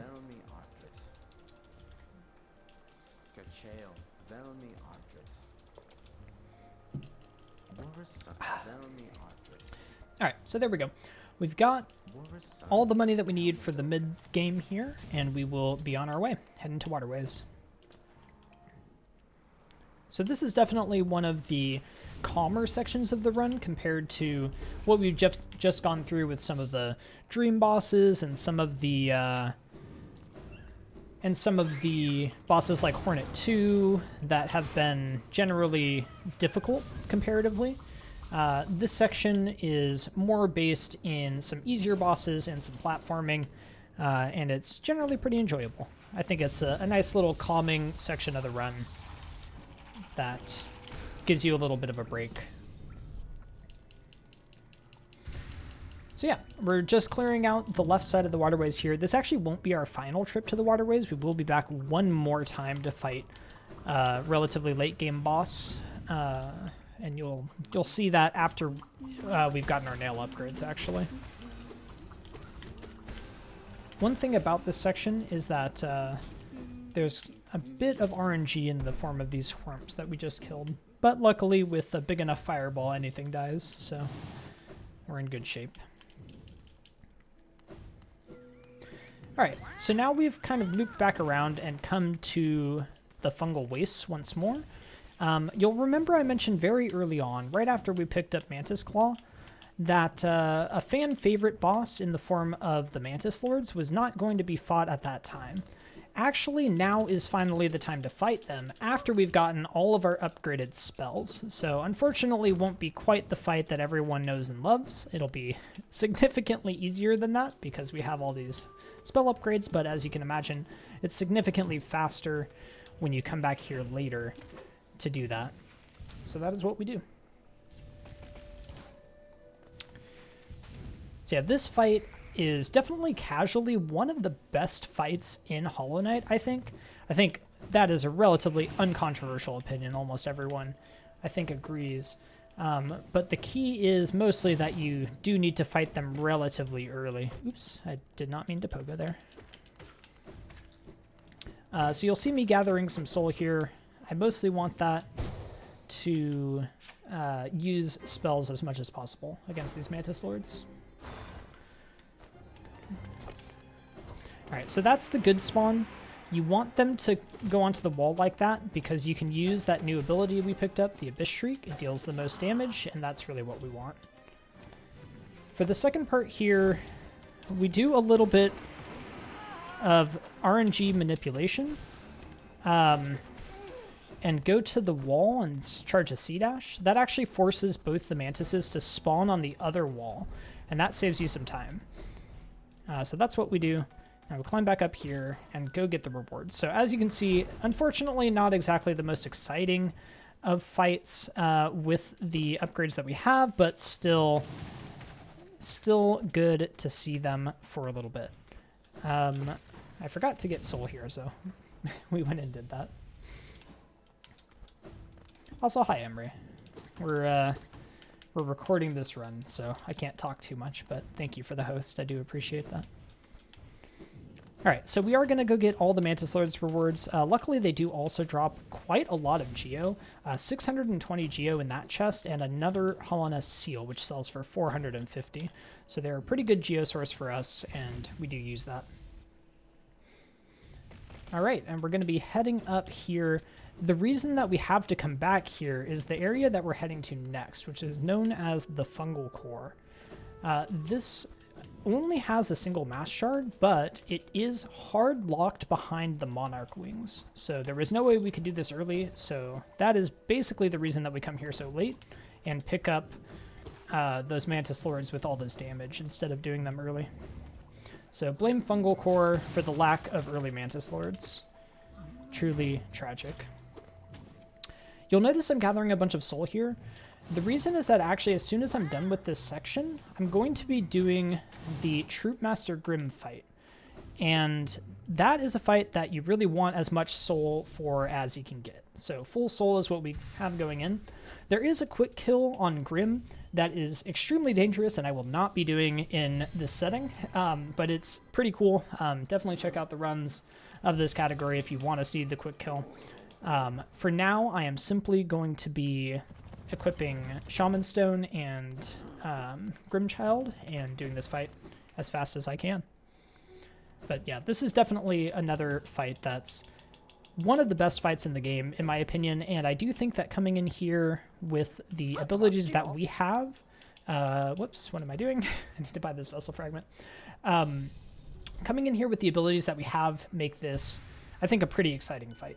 Definitely a fun one. Also, Kuroshi, welcome on in. Thank you for the raid. I do appreciate that. Again, not going to be talking too much, but I appreciate you coming in. Okay, so here we're going to start the Grim fight. Optimally, you do this fight overcharmed, but with only 6 health, that means you can only take 3 hits.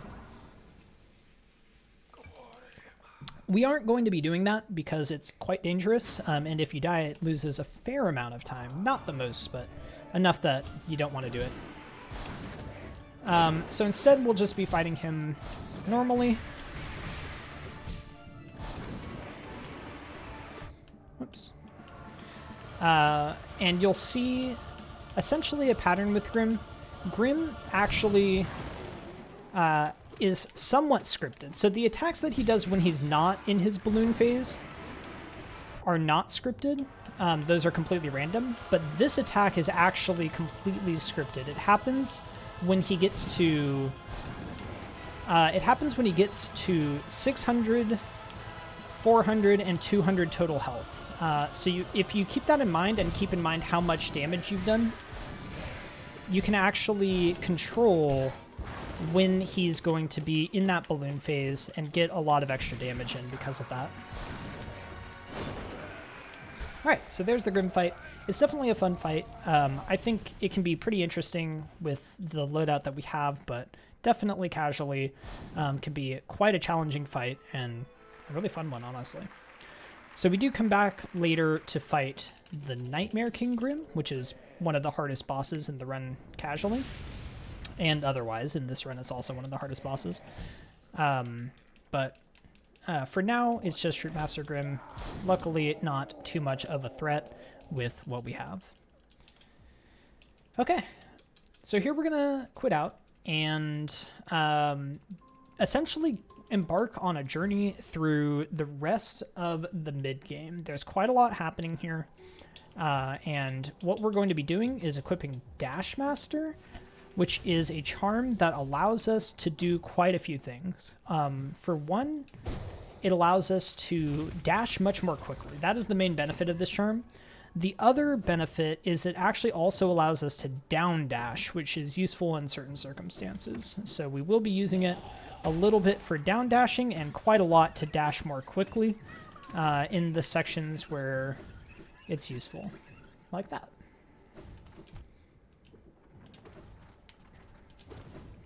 All right, so basically what we're doing here is we're just going to be going through each of these areas and doing a lot of extra cleanup that we skipped earlier in the run. So some of these areas will be new areas and some of them will be repeats.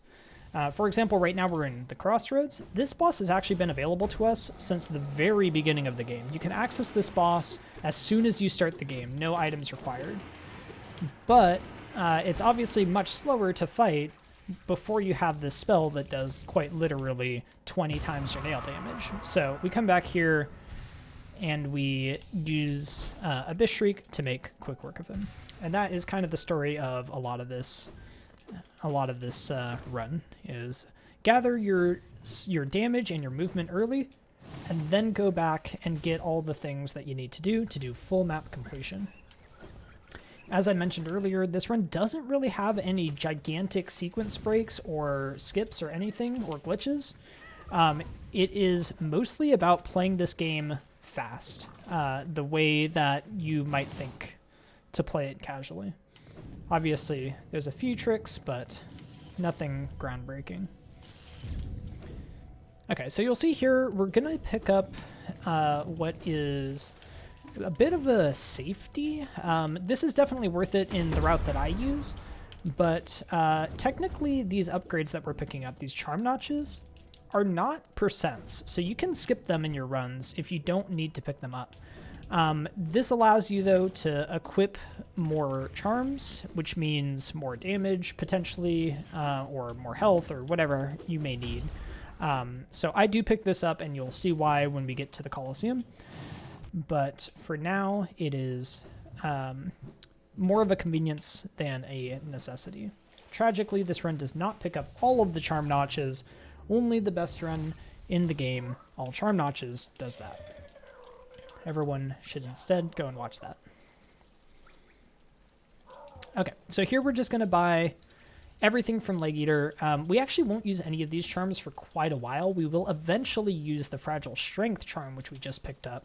That increases your nail damage by 50%, which is actually pretty good. But if you remember, I only have 5 nail damage at the moment. So an extra 50% of 5 is not helping me a whole lot. Later on in the run, when we've actually upgraded our nail, I will be equipping that to actual effect. But for now, we're simply using it, or we're simply keeping it as a lovely percent that we do need. Every charm in this game does count as a percent, so we do in fact need to pick all of them up. What? Elder Who, please. So this boss is another one of the potentially RNG bosses in the game. The attack that Elder Who decides to do is completely RNG, and if he does that attack that he is showcasing oh so well for me today, you are unable to damage him because he simply disappears. We call those pancakes, and we call him Pancake Man, and it is meant in the most heavy-hearted way possible. Elder Who is definitely a frustration, even with the amount of damage that we have, simply because of that disappearing attack. But luckily, we get to relax from the RNG just a little bit with this next boss, who is called Umu. And that is extremely sarcastic because Umu is probably the most RNG boss in the game. Unfortunately, not a whole lot you can do about it either. This category does have one of the better Umus of any category that plays this game, other than the ones that entirely skip Umu, of course. But Umu is a boss that you can't attack for almost all of its life cycle. Once every either 2, 3, or 4 attacks, you will have a chance to damage Umu, but how many attacks it takes is completely random. It's either 3 or 4 on the first cycle and 2 or 3 on all the remaining cycles. And also which attacks he does are also random, and there's a fast one and a slow one. So Umu is essentially an auto-scroller with a lot of RNG. The main trick is you want to be able to kill him in his first vulnerability phase. So you'll see here Umu is becoming vulnerable. I wanted to be able to kill him there, and I did, so that was good. If you miss that, then it's another 2 to 3 attacks that you have to wait out before you can damage him again. Which means even if he's only a single hit away from being killed, you do have to wait another 20 plus seconds before you have the chance to kill him. So that can be a frustration in pretty much any of the Hollow Knight runs. There I actually got the best RNG possible, so it was about as good of an Umu as you can hope, but certainly in some cases it can be relatively frustrating.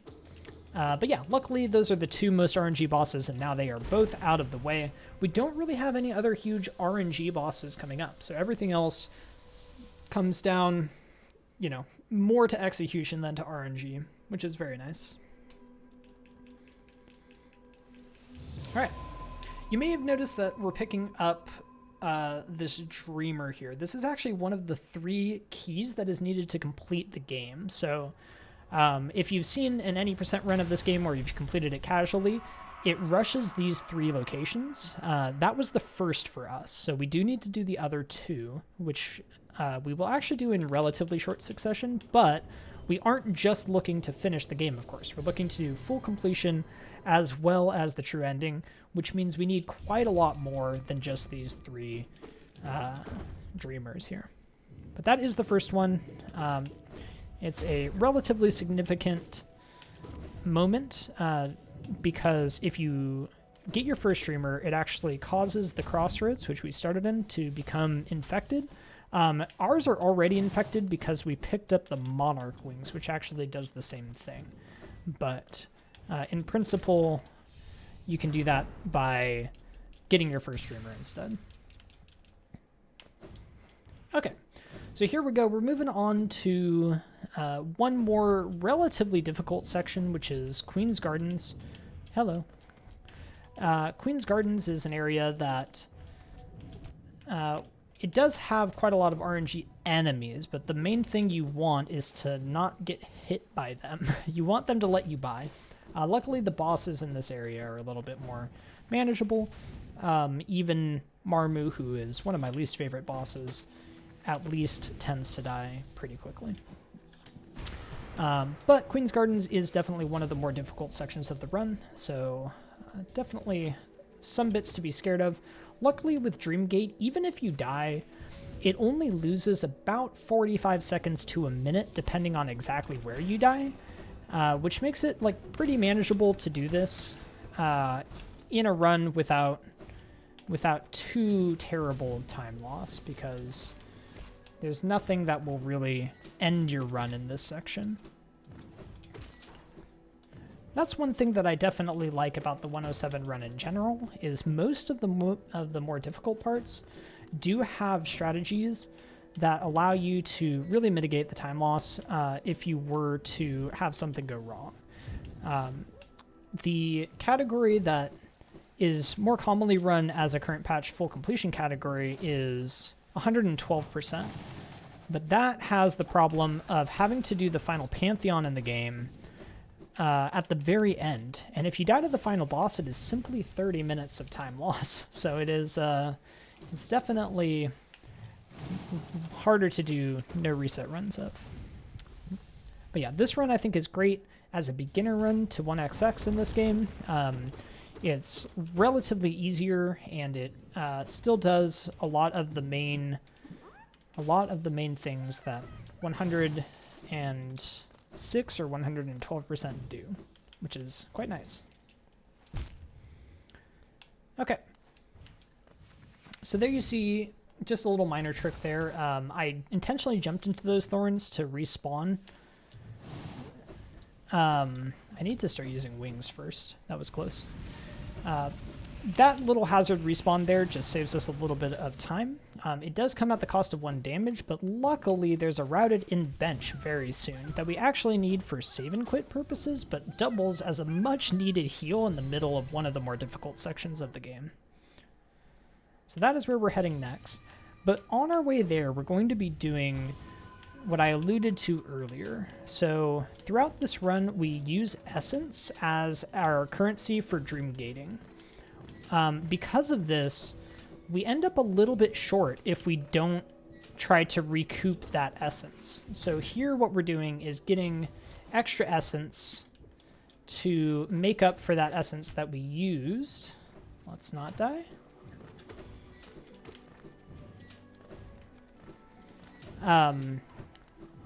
Yeah, so here you can see what I mean by much needed heal. So we want to recoup that essence that we used earlier in the run. There I wanted to make sure I have 1508. We ended with 1512, which is quite enough, so we are in good shape. Okay. So we take that bench. That bench, again, routed in order to quit back out to in a minute, but actually serves as a heal halfway through this section of the game, which I am sure no one is complaining about. Oh, I thought I'd...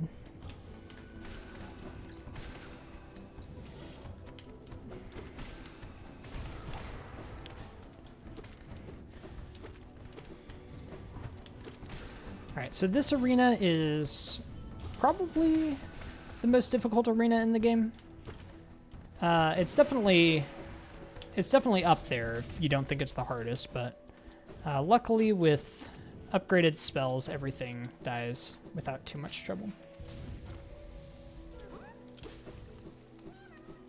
Okay, so that was relatively easy. We're coming up here to, again, one of the more RNG segments, but only because of the enemies rather than the bosses here. So we have to go through what are known as the frogs in this game. The technical name for them is loodles, but right there you can see why everyone absolutely loves them with all of their heart. They can hit you randomly because their positions and movements are completely random. And yeah, essentially you pray. If they're nice, they let you through. If they're not, which is, you know, most of the time, then, you know, you just hope it's not too bad. And there it was pretty much fine. You can usually stop to heal. If you get a little bit of soul coming in, you're in pretty good shape. And you can get a bit of soul with Dreamwielder. It's like very manageable. We're going to heal to full here before we fight Murmu. And get a bit of extra soul. So we will fight another boss here, but one of the quicker bosses to die. Still, in my opinion, not an easy boss, but definitely one where if she behaves like that, good enough, you walk away relatively fine. Okay, so now we're going to return to that Dream Gate that I set at the top of Queen's Gardens, and we're going to do everything that's left in QG. So Queen's Gardens is one of the most late game areas in the game, but we are going to finish it off now and not need to come back at all. So we will get absolutely everything we need here, except for delivering the flower, which we have to do very late, but we'll talk about that when the time comes. So we set another Dream Gate here. This Dream Gate technically is slightly slower by less than a second, I believe, than simply falling back down from up above, but you'll see pretty quickly why I don't want to do that. And all of that was pretty much why I don't want to do that. For humans, it's definitely better to place that Dream Gate and to simply use that one extra essence to come back. Oops, I meant to Dream Gate. That is fine. Okay, so coming up now is a boss that got significantly buffed on the, not quite current anymore, but the patch that gave the God Home DLC to us, which is patch 1.4. This section used to be significantly easier, and on the current patch you do have to actually fight a boss at the end, rather than simply a larger version of these enemies. Somewhat fitting because this actually gates one of the key items to the true ending, which we'll be talking about as we go on here. But yeah, here's the boss. You can hit him in the ceiling like that if you're feeling frisky. And it's really nice. Gets a little bit of damage out of the way early. And there's his most terrible attack, slowly walking into you. Okay, so that's Trader Lord. Trader Lord, still not too terrible of a boss, but definitely more difficult than he used to be. All right, this here is the Aluba. That kill is actually required. It is 2% on its own, so you have to actually stop there and get that kill, or else your run is unfortunately invalid. Truly tragic. Okay, so here we're picking up what is probably the most important thing in Queen's Gardens. It is 1/2 of the King's Soul. So that is a charm that is essential to the true ending. We do need it to unlock the final boss of the game. This is the first part. The second part is locked behind a platforming section. That is not what I wanted to unequip. The second part is locked behind a platforming section, which is called the White Palace, and we'll be doing much later in the run. But this first part here is behind the Trader Lord. So that is why I think it's good that they enhance that boss a little bit to feel a little bit more like something that should be gatekeeping the final boss of the game. But the goal there we'll talk about a little bit more as we come to White Palace, but we have to collect both halves of that charm, and then essentially you put them together for for the final charm. Okay, so we're coming through Deep Nest here. Deep Nest is an area that you can actually access quite early in the game if you fight the Mantis Lords, or even if you just go around. You can get to this area immediately after you get Mantis Claw. It is a rather endgame area if you come that early, though. There are quite a few things that make it very difficult, the most important of which is the need for the Lumafly Lantern. So once again, we picked that up much earlier in the run to fight a boss, which you can't spawn without it. Otherwise, we would have done all of those rooms in the dark, and that can be quite difficult. In many people's casual playthroughs, they do end up going into Deep Nest, and they don't have the lantern yet, and it's dark, and people walk away with relatively unpleasant opinions about Deep Nest, I think, because of this. I, for one, love Deep Nest. It's a great area. All right, so we're coming up here. We just did a dev-intended skip to get to... Oops. Please die. Thank you. To get to this upper part of what's called the Beast Den. This is actually access to our second Dreamer. So again, there are 3 of these that we need to pick up. That dev-intended skip requires Monarch Wings to use. So we do it in this category as we get here with Monarch Wings, and it saves us from having to go through the long trap bench segment. So instead we come up here and we get our second of the 3 Dreamers. The last one is gated behind a set of bosses, which are notorious in this game, called the Watcher Knights, and we won't be fighting them for quite a while. Okay, so we pick up our second of the Dreamers. We will continue once again through Deep Nest and clean up basically everything that we've missed. So you'll notice I equipped Grimchild. I guess I didn't really talk about that. Grimchild here, the purpose is getting the final tier of flames that we need for the last segment of the Grim Quest. Wait. Hold on. We want...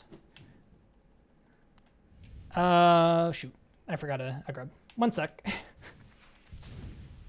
We need to go get this grub. You'll see all these guys died.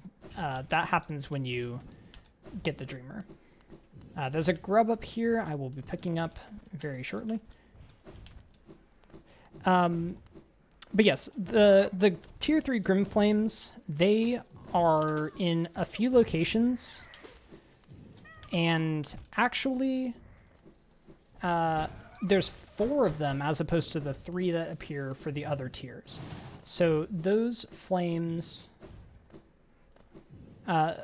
you only need 3, even though there's 4. The 4th one acts as essentially an option. You can pick it up or not. That is the one that we just picked up, which is the Brum Flame. The point of that is to give you an option to do the alternate ending of the Grim Quest called Banishment, where you actually, instead of fighting NKG, you banish the Grim Troop and get them out of the town of Dirtmouth entirely. So we won't be doing that. We will be fighting NKG because it is a requirement of the category. It's an all bosses category. There we go. 4th try as the charm. So we will be finishing the quest that way, but you can still pick up that flame to count as one of your 4. So it's quite useful. So that's why we have Grimchild on for that segment. We'll get a little bit of soul here before we leave. And then come down and do the rest of Deep Nest. Okay.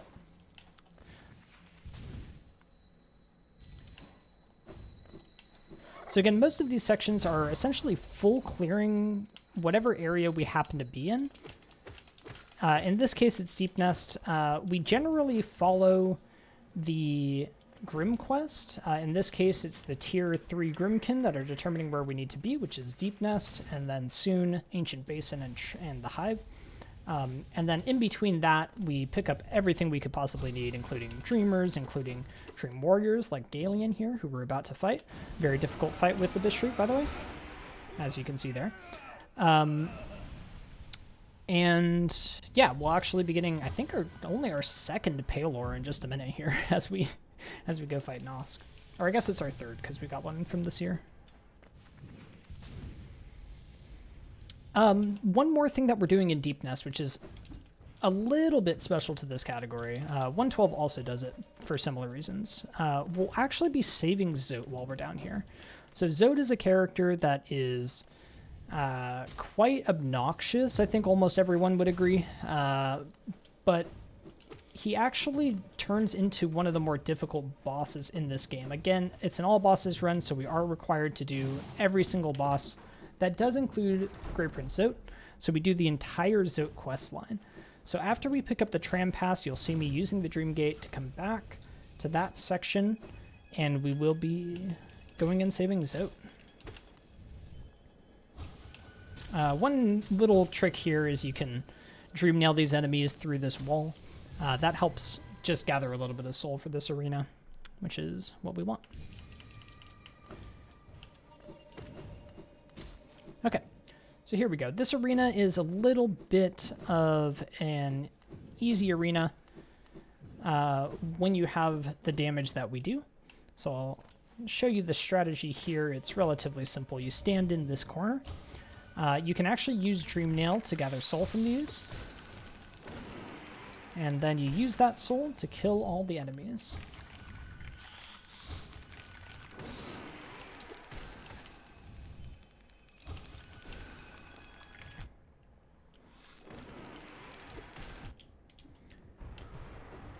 Okay.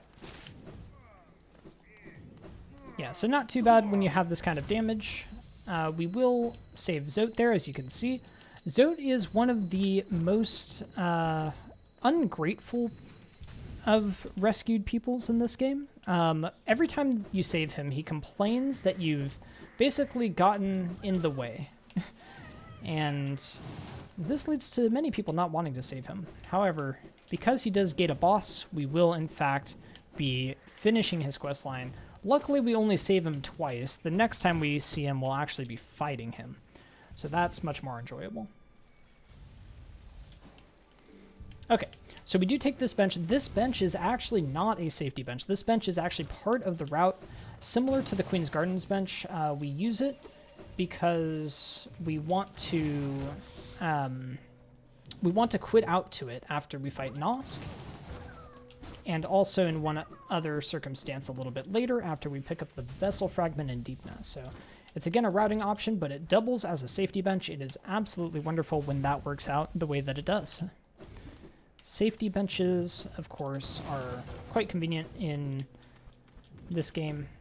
They do allow you to play it a little bit safer when you're doing these long runs. You really don't want something that will absolutely kill your run because you didn't sit down and get your heal for, 4 seconds of time loss in a category that's, close to 3 hours long. Okay, so here we have one of probably the creepiest fights in the game.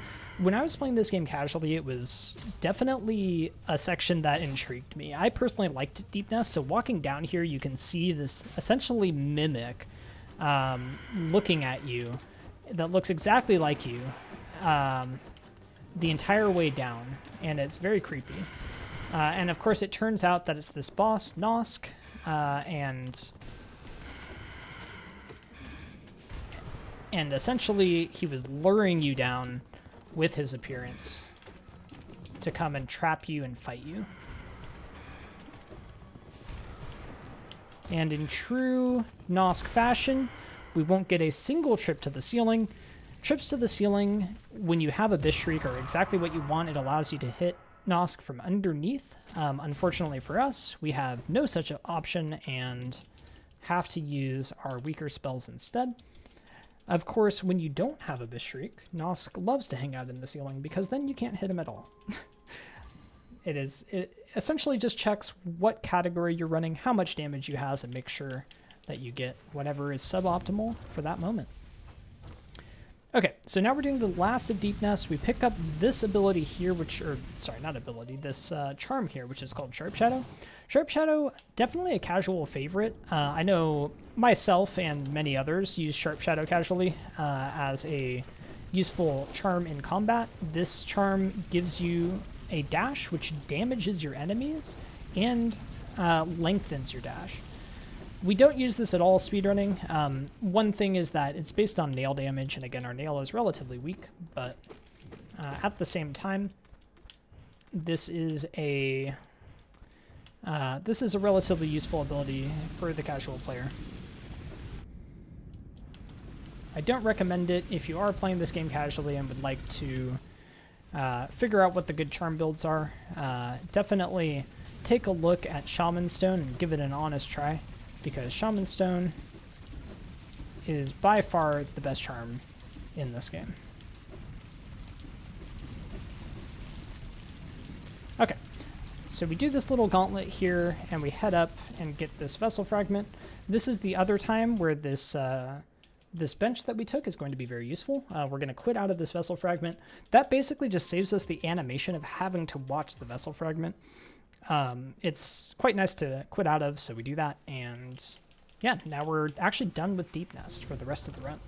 So, those of you who hate spiders can open your eyes again. We are on our way to freedom. This segment here heads down to the Tram Pass, which is another form of fast travel that we haven't encountered yet. So these are much more rare than the Stags. We did pick up the Tram Pass in Deep Nest earlier on. These go to only a few set locations, but conveniently, they're exactly the locations that we need to go. So right now, we're going to head to the Ancient Basin, where we're going to be picking up another Grimflame, as well as the last of the cleanup that we need down here, which is essentially just a Grub and a Palor. And then we're going to be heading to the Hive, where once again we'll get our last Grimflame, and everything that we need to get in the Hive. So we do need a bit of soul here, so I'll be getting it. Okay. We're going to fight a Grimkin. These Grimkin are very scary. They are tier 3 Grimkin. They have 100 HP apiece. They require 3 hits of Shade Soul to kill because of that, and they can go very wrong because they deal double damage. Luckily, with Nail 0 and only 100 HP, they're quite manageable. If you fight these guys on high nail upgrades, which, since they're endgame enemies, most people playing casually will, they have significantly more health. I think they go up to 380 health at max nail, if I remember correctly, which makes them much more intimidating. So they're definitely a potentially scary fight. But luckily, this is actually one of the main reasons we don't get nail upgrades until much later in the run. We can save ourselves some time there by not having to worry about those health upgrades.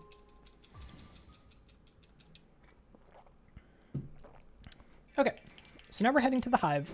The Hive is another area that can be somewhat intimidating and or frustrating at first, but it is possible to take it a little bit slower through that section and not take too much scary damage.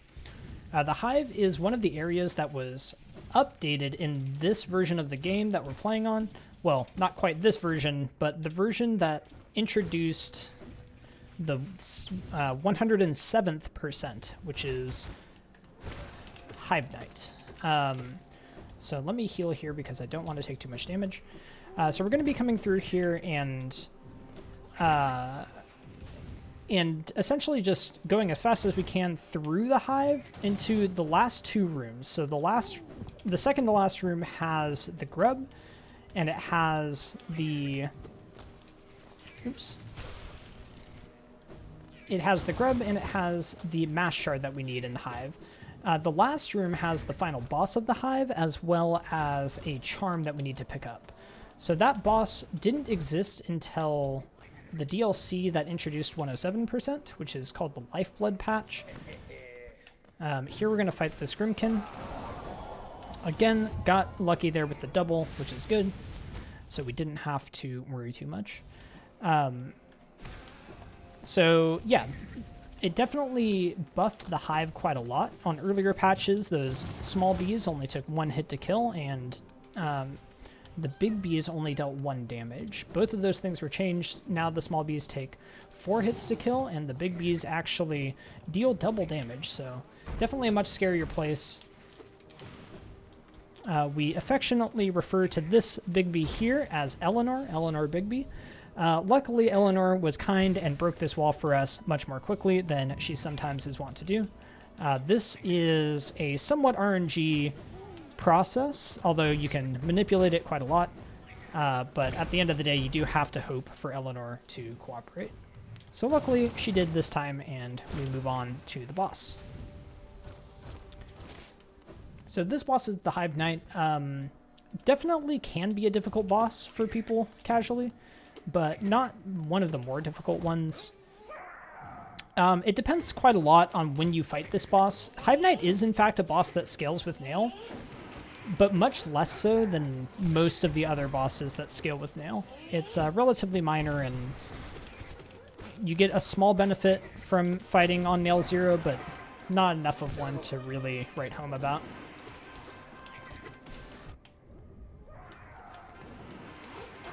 You'll notice one sort of strange bit of tech that I'm using throughout this run. Anytime I use the Abyss Shriek ability against Hive Knight, and this will be true of other enemies as well, I only do it when I'm facing left. Oop. The reason is that when you're facing left, the first hit of Abyss Shriek actually pulls the enemy toward you, and usually it means that you get hit. Or sorry, if you're facing to the right, that's what happens. If you're facing to the left, then the first hit pushes the enemy away instead. It's a very strange asymmetry, but it does mean that if you're trying to use Abyss Shriek on something that's right next to you, make sure that you face to the left. Definitely one of those weird things that you don't find out until you've been playing this game for way too much time. Okay, so now we are done with the Grim quest for really the rest of the game until we fight Nightmare King Grim. So we can unequip Grimchild and put back on our trusty Dashmaster and go finish this last area, really, before the final cleanup. So this last area will be Kingdom's Edge. We're going to be doing basically all the cleanup outside of that and coming up here. Okay. So we do have a little bit of cleanup here, a couple of grubs that we haven't picked up yet. In the waterways area and the hive area, these worms are very kind. Okay. All right. So most of this is pretty straightforward. There's not a lot to a lot of it. We have all the abilities that we need, so we're just coming through here and cleaning up what we have missed.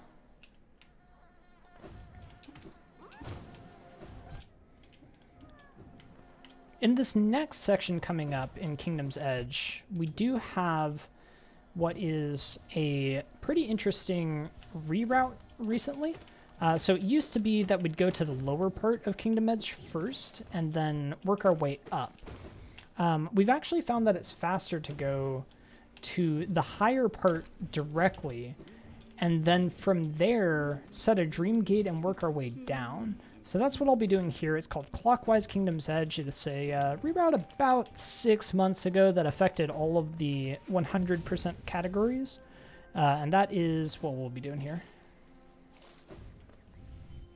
So we set this Dream Gate here on this platform and head on over and down, which is definitely not immediately intuitive.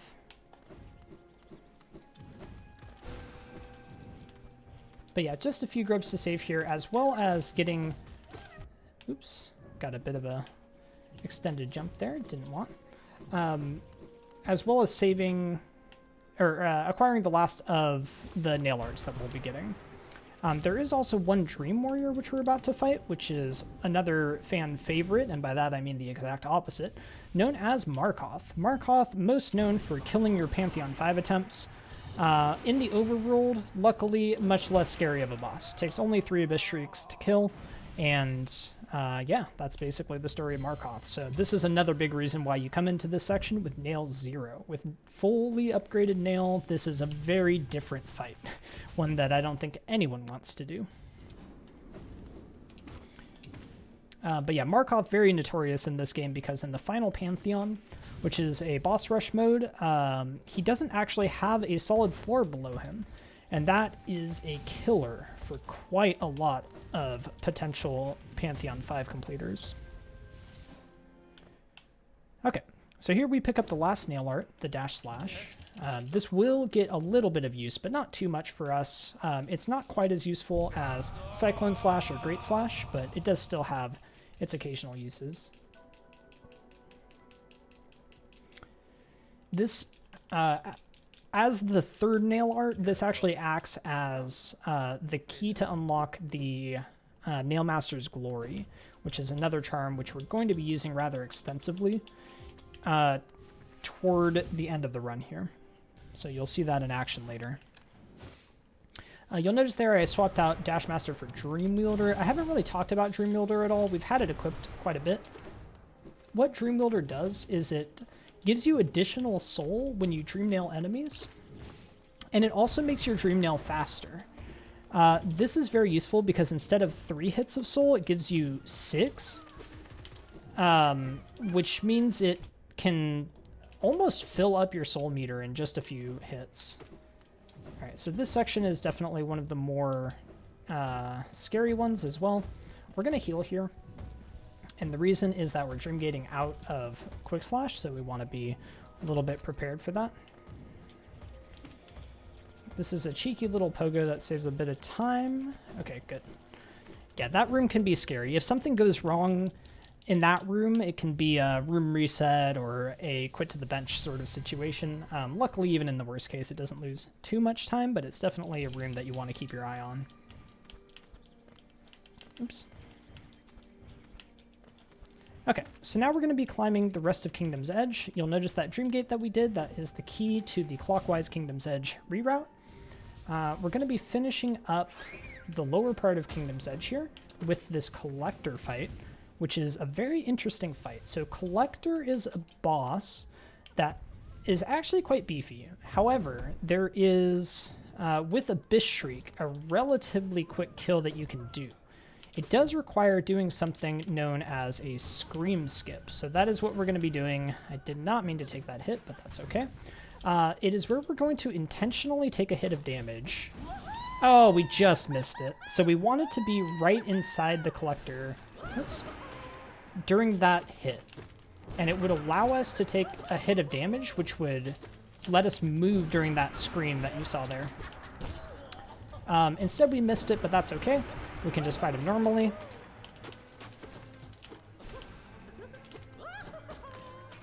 And you want to be a little bit careful.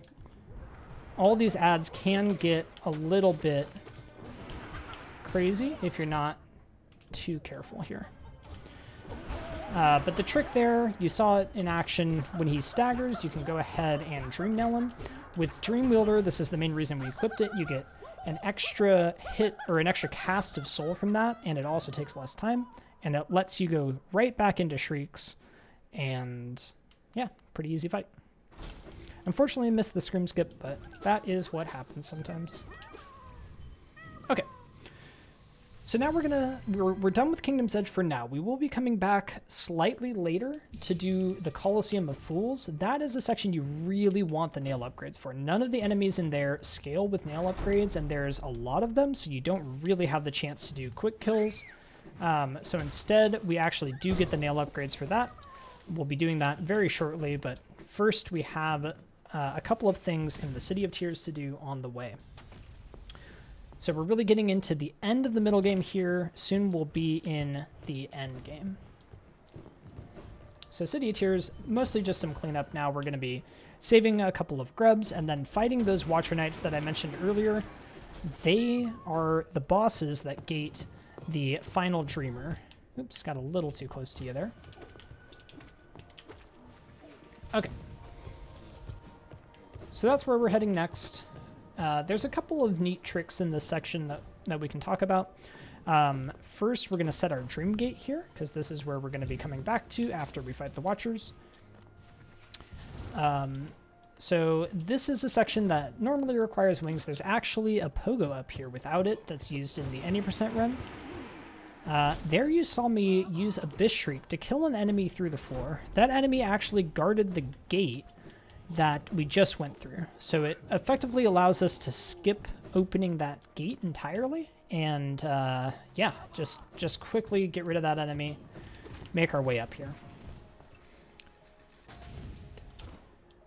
Okay, so we have this section to go through. This will actually be the final grub of the game. So say hi to the last grub. Deserves just as much saving as all of the other 45. And yeah, now we're going to be moving on to our last dreamer. So you can see we're finishing up a lot of the cleanup. And soon it'll only be essentially some of the hardest bits of the run left. I'm going to try to show this off really quick. There you go. On this patch of the game, you can actually jump between that wall and that elevator. If you do it first try, it saves a bit of time.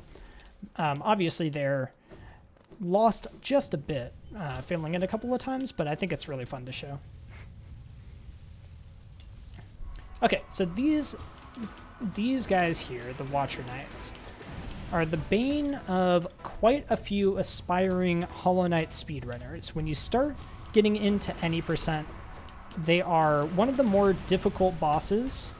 There you get to see what is probably the best addition of this patch, which is the back roll attack that was added to the Watcher Knights by patch 1.5.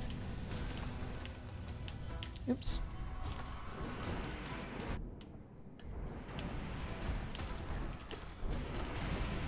But luckily with Abyss Shriek... Oh, see, I thought there was still one left, and there wasn't. With Abyss Shriek, these guys die pretty quickly, and it is a relatively easy fight. So we don't have to worry too much about them. Once again, rampant rewards. We do get the seal, which is 450 Geo, and another 655 from their chest. Well, 654 in my case, as I missed one of the stray Geo, but that is obviously no big deal. Okay, so this will be the last of the Dreamers that we need. So this is essentially enough to go and finish the game with the first ending. So that ending, generally considered the worst of the endings. It's the, well, that's maybe not true, but it's the any percent ending. It's the easiest one to get. We are not going for that today. We are going for what has been colloquially called the true ending, although there's been some dispute about that particular naming. But we are going for what's called the Dream No More ending, which will require quite a few extra pieces that we will be doing shortly.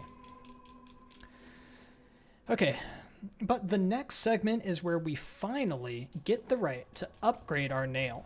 It has been about 2 hours now on this run, and we have been at no nail upgrades the entire time. We fought most of the bosses in the game. We've done almost everything. We've saved every single grub. We haven't upgraded our nail at all. That's about to change. We're going to finally get some upgrades and go and fight a few more of the remaining bosses. So, the first on our list will be Flukmarm. You might wonder why we put this off for so long. Flukmarm is not a particularly hard boss. It just so happens that a different boss in the same area, a dream boss by the name of White Defender, is in that same area and doesn't unlock until you've gotten all 3 dreamers. So you saw that 3rd dreamer we just picked up that allows us to go get the any percent ending. It also allows us to fight the White Defender. So we had to wait for that to happen to go and do that, and Flukmarm is just relatively close to where that boss is. So we fight her now, and then we will be on our way to White Defender. After that, it'll be close to the end game section. So we're just about at the end of our cleanup. Just a bit more of the most end game portions of this game, and we will be on our way to the end. Okay, so here we go. Here's our nail upgrades. This is just a bit of tech smashing, no big deal. You need to have a bit over 3,000 Geo here. We have quite a lot more because we're actually going to be using that soon to purchase more charms from shops, but we'll see that soon.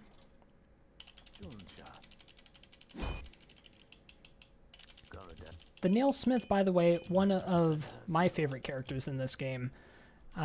There is a fun ending to his quest line where essentially if you let him live after getting all the nail upgrades, he actually goes and finds happiness by meeting up with the nail master that gave us one of our nail arts earlier by the name of Shio.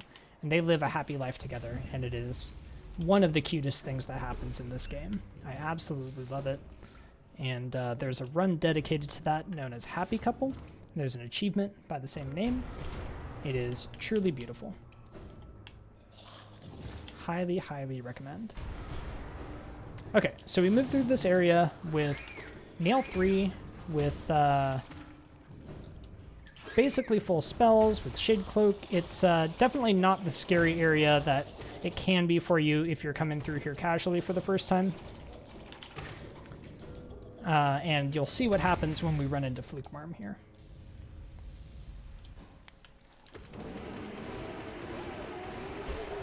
And that is where we see the power of Abyss Shriek. Dies in simply 4 shrieks, doesn't even get a chance to do absolutely anything, and we are in and out and done. So now we're going to quit out. Here is where we're finally going to fight Dung Defender. So Dung Defender is the boss that we skipped very early on to get to Isma's tier, which is the ability that lets us skip the acid. So instead, we did that spike tunnel, we did a couple of those acid skips, and now we're on our way to Dung Defender once we've gotten all of these extra abilities. The main reason we put Dung Defender off this long is the boss that he gates, which is known as White Defender, the one I just talked about that we didn't unlock until we got our 3rd Dreamer. That boss is very much an endgame boss, and we don't want to have to fight him early. Plus, he requires all the Dreamers, so we really need to do it late. Because of that, we'd much rather have to do both of them at once, and it makes more sense to put that off as long as you can. So you can see Abyss Shriek doing quite a lot of damage. We skipped straight from Dung Defender's initial spawning to his Scream, which happens below half health, and he's already dead. So this is the reason we come back here with a ton of extra damage. It's a much quicker fight. And yeah, now we'll get to move on and fight White Defender.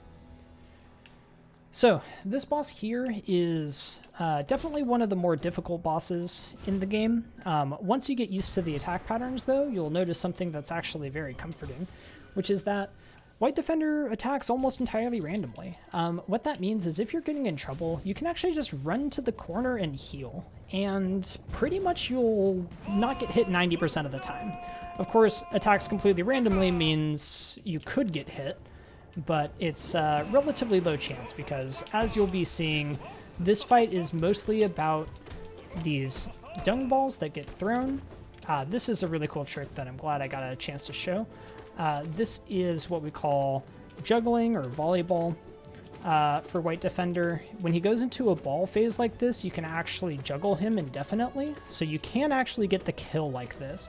It's a little bit suboptimal to do because it's faster to kill him with spells than it is to just use these nail slashes, but you know, when you get a chance to juggle White Defender, you gotta take it, right?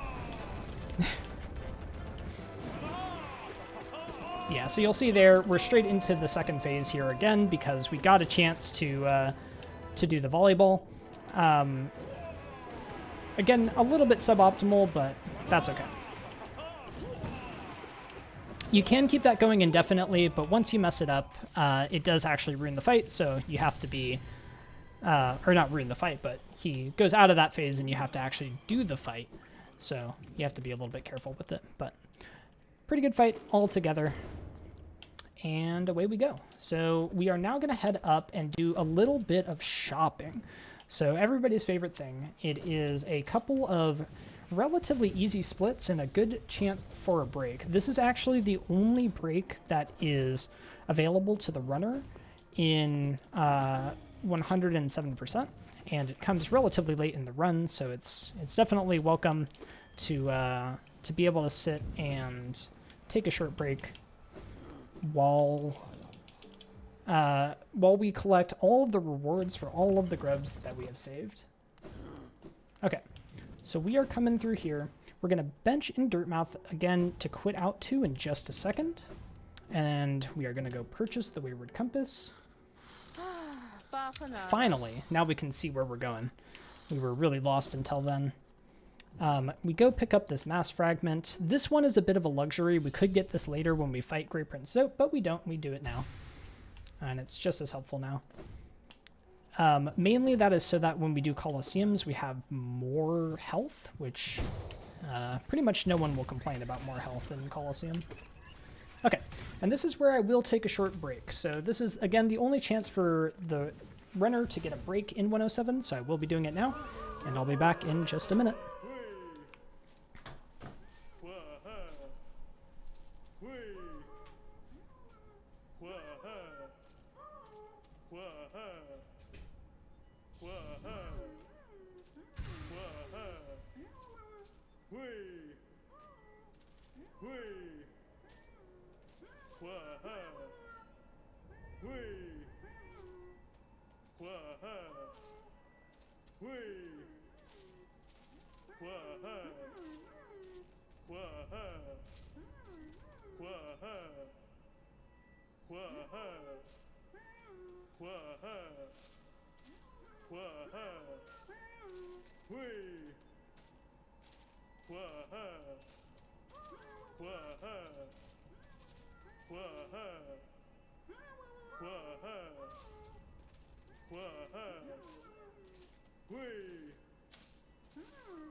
Okay, so I am back, and we hopefully haven't taken too long. This break is not the longest break, but it is long enough to go and quickly use the bathroom or get some water or do whatever you need.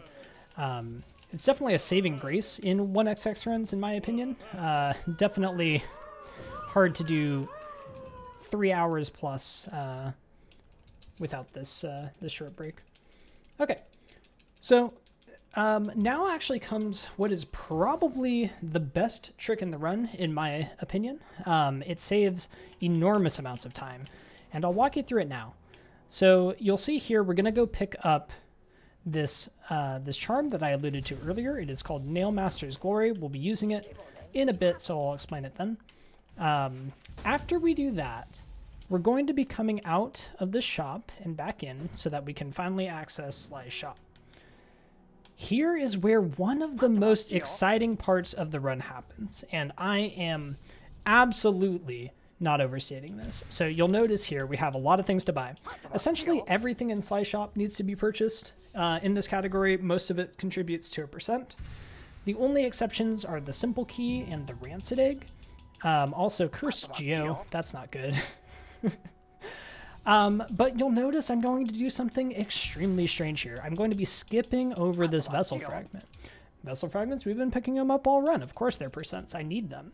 However, if you notice what I'm doing here, we skip past them and purchase all of these charms. When I finally go to purchase this Vessel Fragment, wait for it. Wait for it. You see? I didn't need to close out of Sly's shop, and that is how you gold that split by 0.4 seconds. That is probably the most important trick in the run. It is called Shoptimization. It saves 3 to 4 hours, and yeah, basically unparalleled in terms of execution. Okay, so now we do the actual hard parts of the run. The end of this run here is essentially all of the hardest things back to back to back to back. So the first thing that we're doing is the Flower Quest. Flower Quest is, if you play this game casually and tried to 100% this game casually, you may be mildly traumatized by Flower Quest. Flower Quest is a section that requires you to go through basically the whole map without taking a hit in order to deliver this flower. And you'll see me doing it here soon. I didn't equip Dashmaster because it makes it slightly less safe, but it really isn't too bad. So we're going to go pick up the flower here. and we have to actually go all the way back to Queen's Gardens to deliver this. Now, we've been in Queen's Gardens, so maybe you'll ask, hey, why don't you just use one of your fast travel systems to do this, or set a Dream Gate and come back to that? Well, here's the trick with the flower. If you use a stag or you use a Dream Gate, it actually breaks. So that means you have to do this entire thing walking there without any major fast travel options, without taking a single hit. The optimal path is relatively scary, and that is exactly what we're going to be taking here. So you'll see that it's actually relatively consistent, and luckily if you lose the flower, it's not the end of the world. You can simply get another one. So hopefully we won't have to show that off, but we'll see what happens here. At worst, messing this flower quest up is a minute or two of time loss on a, close to 3-hour run, so it's not absolutely terrible, but definitely the kind of thing that you want to avoid at all costs. So we will be playing this pretty safe. We do buy absolutely everything from Salubra here, except for the last charm notch. So let me do that. Are we good? I feel like we're maybe slightly short. No, we're fine. Okay. I was worried for a second on the geo count, but we're actually okay. Okay. So we buy everything from Salubra. You'll see the joys of running 107% in a second when I go and get this next split, this Mass Shard 15. It's the second to last Mask Fragment that we pick up. And its location is inside of a little bit of a maze, of a Gome maze here, which is definitely mildly scary. So we're going to play this a little bit safe. Going to kill all the enemies before they can reach us, and then we have to come through here. So you'll see we have to go through this section with the flower. If we take a hit, then we have to restart the flower quest, which is pretty rough, so we don't want to do that. So we move through here as carefully as we can. Luckily, most of it is very consistent, so you simply do that, and bam, you've got your Mass Shard. Okay. So we're almost through the crossroads. The crossroads, in my opinion, are the scariest part of the flower quest, but there is one more scary bit. This part right here is actually relatively scary. You can get hit out of this completely RNG, which I'm sure will never happen during a marathon. But it's actually never happened to me, so hopefully that continues to be the case. Okay, so we get a floaty jump there, which I absolutely hate, and we get a floaty jump there, which we also absolutely hate. That right there is a very nice setup that I very much love for this room. If you use that dive, then it is perfectly consistent. You can't get hit because, as I mentioned much earlier in the run, you have invincibility frames while you're doing a dive, and it basically saves you from having to try to fall through that room with the flower without getting hit. Okay, so we have the last room of Fog Canyon here. Then we have the Queen's Gardens. Queen's Gardens are not free, but they're not as hard as some of the previous sections. So we're definitely close to the end here. Let's see if we can finish it off. Here's another place where I really like to use a dive. That dive, again, perfectly consistent. Make sure that you're not going to get hit by abusing those invincibility frames. There I like to use 2 Shade Souls, just in case. We're going to fall down here, come through this room, come through this last room. This last room, as you can see, lots of thorns, and we've done it. So there you go. There's the flower quest. We played it a bit safer than, potentially you could, but just want to make sure that you don't lose that flower, and we didn't. So yeah, we have a few more difficult things coming up. The next of them is the Coliseum of Fools. So the Coliseum of Fools is one of the hardest combat sections of the game. It was probably the hardest combat section prior to the addition of the Pantheons, or maybe Nightmare King Grim. But essentially what it is a sequence of waves of enemies that is completely consistent, but there's lots of enemies. They're difficult. It involves some of everyone's favorite enemies, which are called the Primal Aspids. So yeah, it's a time. We are going to be putting on our lovely Nailmaster's Glory here and doing what I talked about almost 2 hours ago, which was Overcharming. So Overcharming allows me to put on Soul Eater there at the cost of only 3 notches instead of 4, but it comes with a price, and that price is I will take double damage while I have this number of charm notches. The reason that I put that on now to go to what is, as I just described, one of the more difficult combat sections, is that the reward for the first Colosseum is another charm notch. So that means I'll be overcharmed for the first Colosseum, but not for any of the others. Luckily, the first Colosseum is the easiest of the Colosseums, so it's a lot more reasonable to be overcharmed for that one without worrying too much about dying. Also, it's one of these cases where even if you do die to it, it's only a couple of minutes of time loss, which I know all too well from one of my early PBs in this category, which actually did die to the first Colosseum. But luckily here, there are very consistent strats to stay alive, and we have literally all of the health upgrades, so it's quite manageable. Okay, so here we go. So one nice thing about these Colosseums is all of the spawns are completely consistent. So for example, I know a Shielded Fool will spawn right on top of where I am, and I can use a Descending Dark to handle him. I can charge a Dream Nail here to get that Dream Nail in early. I can charge a Cyclone to kill these guys. So once you know the spawn positions, it becomes quite manageable to complete this Colosseum without taking really any hits, or really too many hits, if nothing else.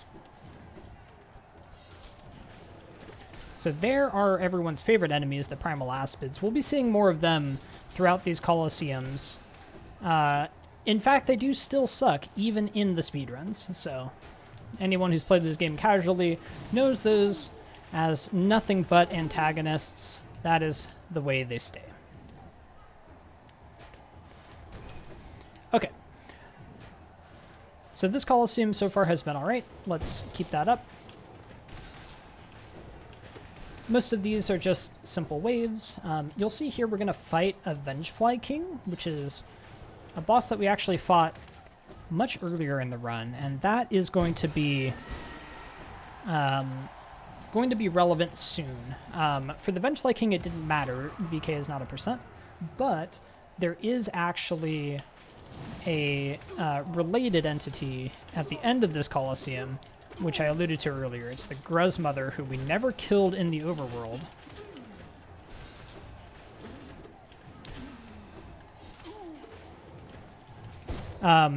Who we will be killing in the Colosseum. Anyway, that was probably the most difficult section of Colo 1 that I just did there. The rest of this is pretty straightforward, as long as I'm careful with the Gruzmothers. So the Gruzmothers we didn't kill in the overworld because they actually count for the percent completion by killing them here. So you'll see them here. That allows us to skip an entire boss in the overworld and saves quite a bit of time, it turns out. Okay, so there's the Gruzmoms. As you can see, Colo 1, very consistent Colosseum. That is the end of it. There is one more bit, which is what you're about to see here. This is Zote coming out. So this is the one extra piece of the Zote quest that we need to do to unlock Grey Prince Zote. This boss is actually not a boss at all. Zote doesn't have a hitbox, so even if we stand inside him, we can't get hurt. Instead, we can just Pogo on him and use a D-Dark and kill him. So he's a very simple boss. One thing I love about the design of this quote unquote boss, and also the boss later, is that the actual boss, Grey Prince Sote, derives all of his attacks as advanced forms of the attacks that this boss does. It's actually wonderful. And I think Grey Prince Sote is a severely underrated boss in this game. Definitely one of my favorites. Okay, but with that charm notch that we just got from Colosseum 1, we are no longer overcharmed, even though we still have Soul Eater and Nailmaster's Glory equipped. I didn't really talk a lot about what Nailmaster's Glory does, but what it does is it allows us to charge this nail art much more quickly. And that's especially going to be useful in Colosseum 2 here, as you'll see. Yeah, so you'll notice, again, the main thing here is you need to know what to expect. Once you know where the spawns are going to be coming from, once you know what the waves are going to look like, it becomes very manageable. We have a lot of damage, and it's really just about being in the right place to take advantage of the damage that you have.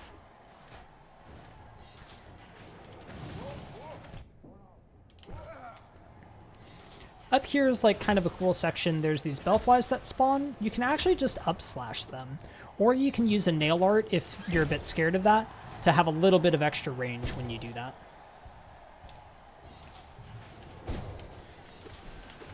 Oops. So there was something that we haven't talked much about, which is if you're too quick in hitting enemies with a spell after you've hit them with a nail, they can actually still have iframes. So that Hopper didn't get hit by the Shade Soul that I used. But yeah, Colosseum 2, much like Colosseum 1, if you know where all the spawns are, it's extremely manageable.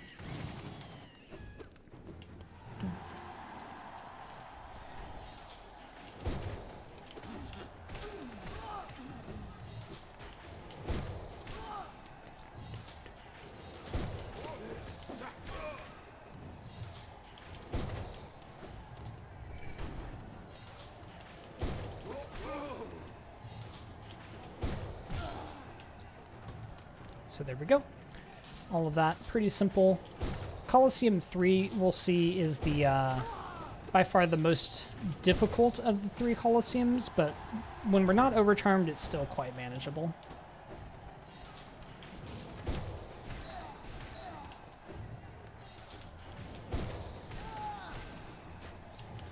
Okay, so that was pretty reasonable. We're on to probably the most RNG part of Colo 2, which is the Obbles.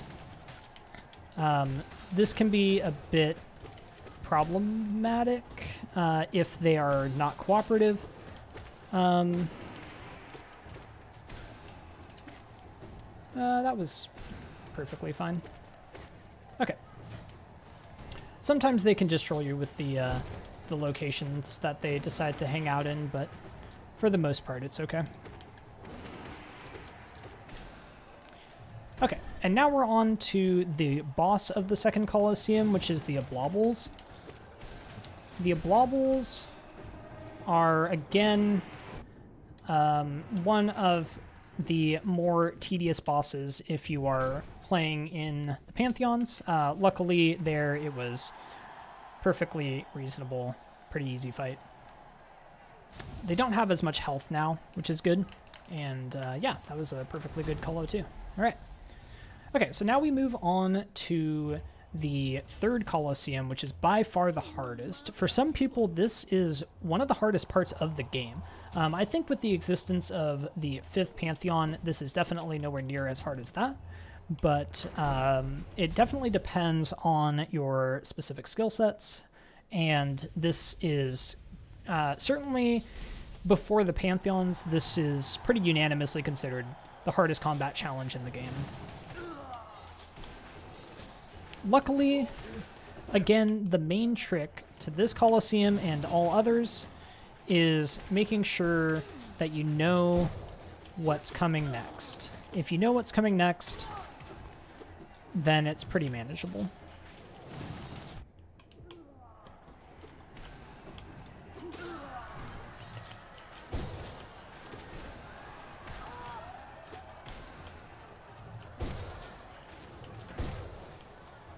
Alright, and finally you get to see a dash slash in action. It had been this entire time since I picked it up for me to finally use one. But it turns out that it's useful there. For this bit, you want to hang up on the wall to avoid all these bellflies. If you try to stay down near the center, you're going to generally regret it.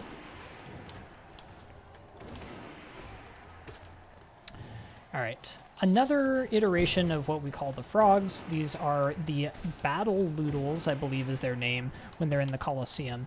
It is, it's another much hated bit of RNG in the run, where they go, how far they jump. It's all basically random. You have to just hope for good spawns. Death loodles, there we go. Something like that.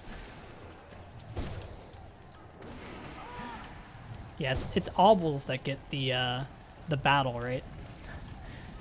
The names of some of the enemies in this run are great.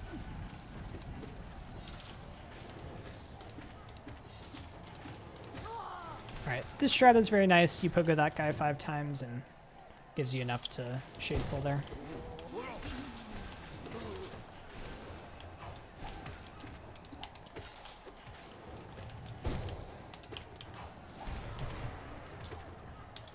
Ah.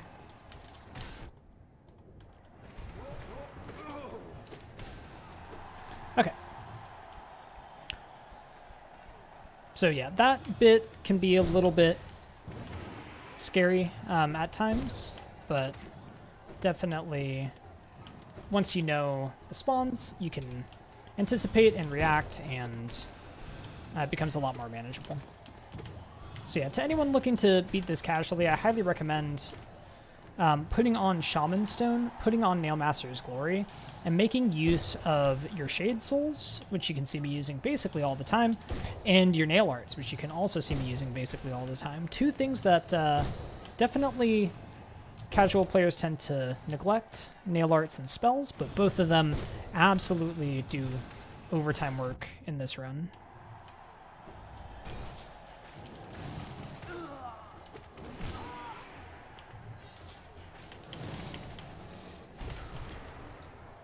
Yeah, so you can see, like, basically every wave I'm using either a Nail Art or a spell or both. And that is definitely the most efficient way to do this Colosseum. Oh, one other trick is what's coming up next, which is you can actually Dream Nail these Garpedes here to get Soul and heal if you need to. This is very, very useful because before or right after this section is what is probably the hardest part of Colosseum 3, which is known as the floorless section. So in this bit, there's spikes at the ground, and you aren't able to land. So you have to hang on the wall instead. What? That was strange.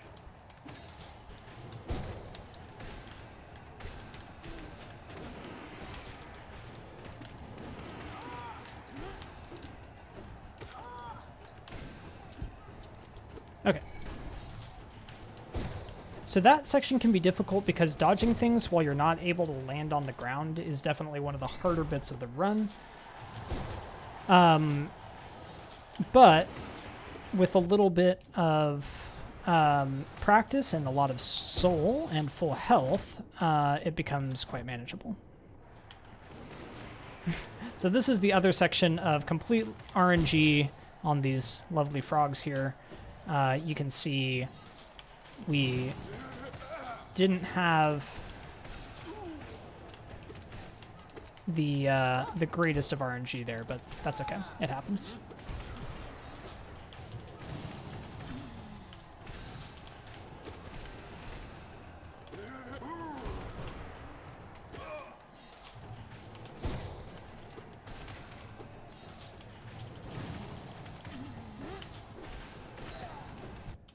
Oops. Oh, okay. Okay, one of those Shade Souls hit him.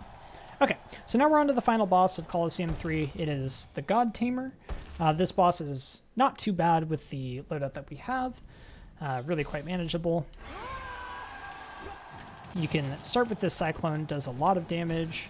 Again, the trick here, as everywhere, is to use spells. And bam, he's dead. So there we go. That is Coliseum 3, and that was, in fact, all 3 Coliseums. So yeah, those went pretty well. We don't really have anything to complain about there. Definitely will go ahead and yeah, hopefully finish out this run without any more major obstacles. That's sort of the last big place you can lose a lot of time. So that is potentially quite dangerous, but the only things left are to do the White Palace, which is difficult, but again, the time losses are minor there, as opposed to the potential deaths to Coliseum. And then we have Nightmare King Grim and the final boss. So those hopefully will go reasonably well, but they're definitely only a minute or two of time loss, even if you die to them. All right, so on we go. We're finally going to go get our final nail upgrade. This nail upgrade we couldn't get until after the Coliseum, because one of the pale ores you need is actually the reward for doing Coliseum 2. So we had to do Coliseum 1, 2, and 3 with Nail 0, but here we are doing Nail 4 afterward. Nail 4, again, is indeed a %, so it is required.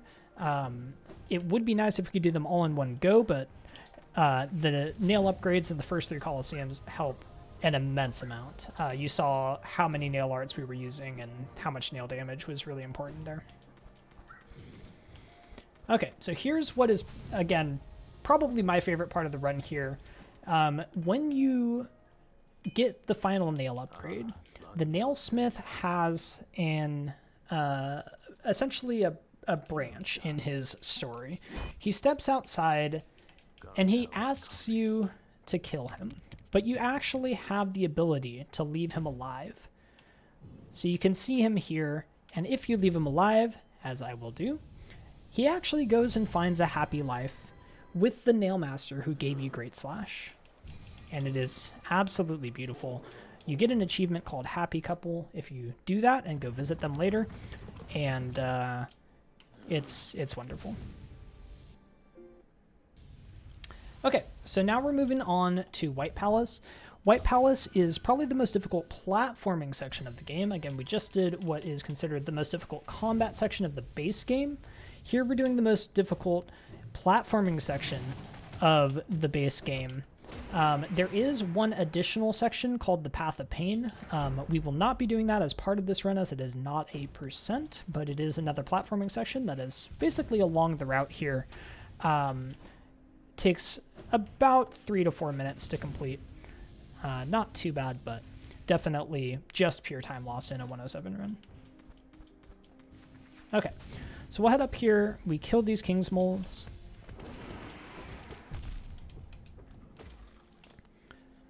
And yeah, basically all of the rest of this White Palace section is going to be just platforming.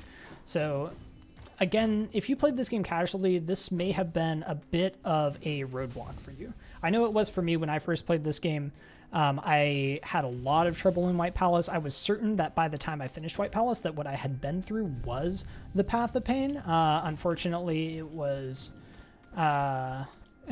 definitely not, and Path of Pain took me an additional something like 8 hours when I first did it. But here we are doing White Palace. It actually only takes a few minutes if you know what you're doing, and there's a lot of really cool skips, most of which are actually developer intended, which is very nice. The first skip here is almost certainly not developer intended, but you can see that by going to that wall and C-dashing, we can actually skip basically all of the upper section here. But you'll see a few developer intended skips soon, which is quite nice. So this room is probably the most difficult room in the White Palace. It requires going through these saw blades. Oops, I did not pogo there. And as you can see, that's a little bit tight, but not a huge problem. This is the first of the developer-intended skips here. You can see they put a platform down here. This is actually to land on to skip the entire upper section, which is very nice of them. We'll come down here. So that is the first half of the atrium, which is this middle section here. There's one other half, which we have a big non-intended skip, which you'll see. This is not a C-dash. What am I doing? Which you'll see in just a second. Again, basically skipping an entire room. So there's actually quite a lot of skips in White Palace, and they might be difficult skips, but they do save quite a lot of time. And once you learn them, I think it makes all of White Palace a little bit easier altogether, because it's just less of a slog. So you can see here there's a lot of saw blades. The Pale King here, the creator of the White Palace, just really a big fan of Super Meat Boy and wanted to emulate that as much as possible, unfortunately for all of us. So there you saw basically the biggest skip of this side, where I just pogoed one of those saw blades and skipped over that entire room.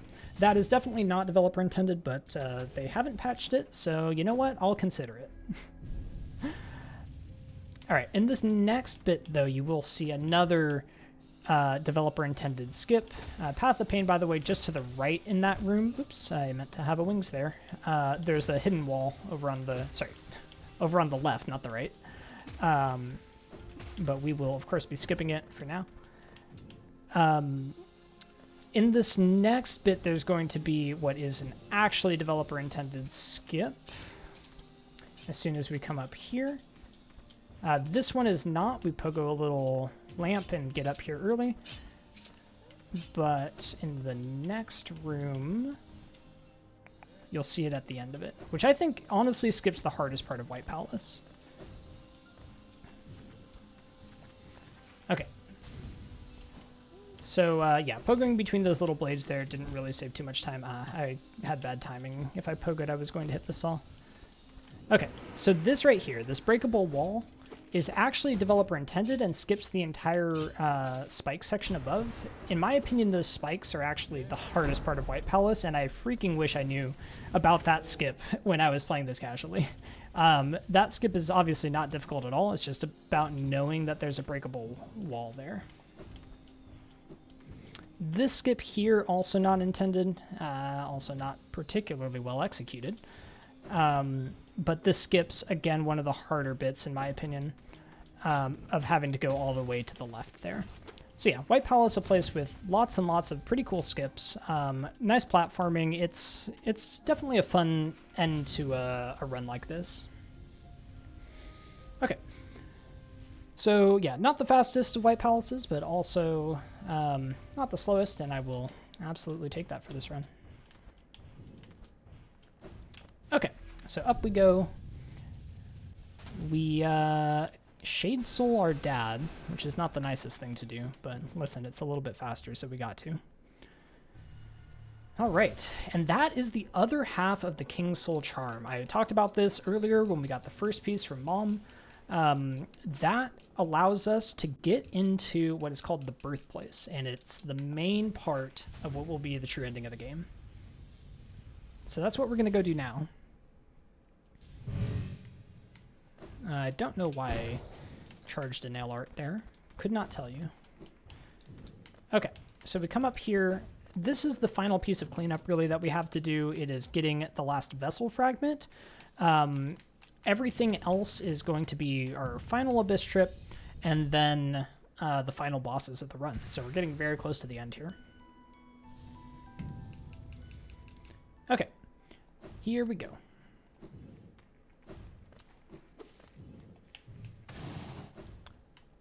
So for this bit, we do need to equip a rather specific set of charms. We have to go to the Lifeblood Core, and that requires that we have a lot of Lifeblood masks. So you can see here, my health is all turned blue. What that means is I will not regain the health if I take the damage. So those are basically masks that only work once. I have a lot of them, though, and actually they're required to get into here.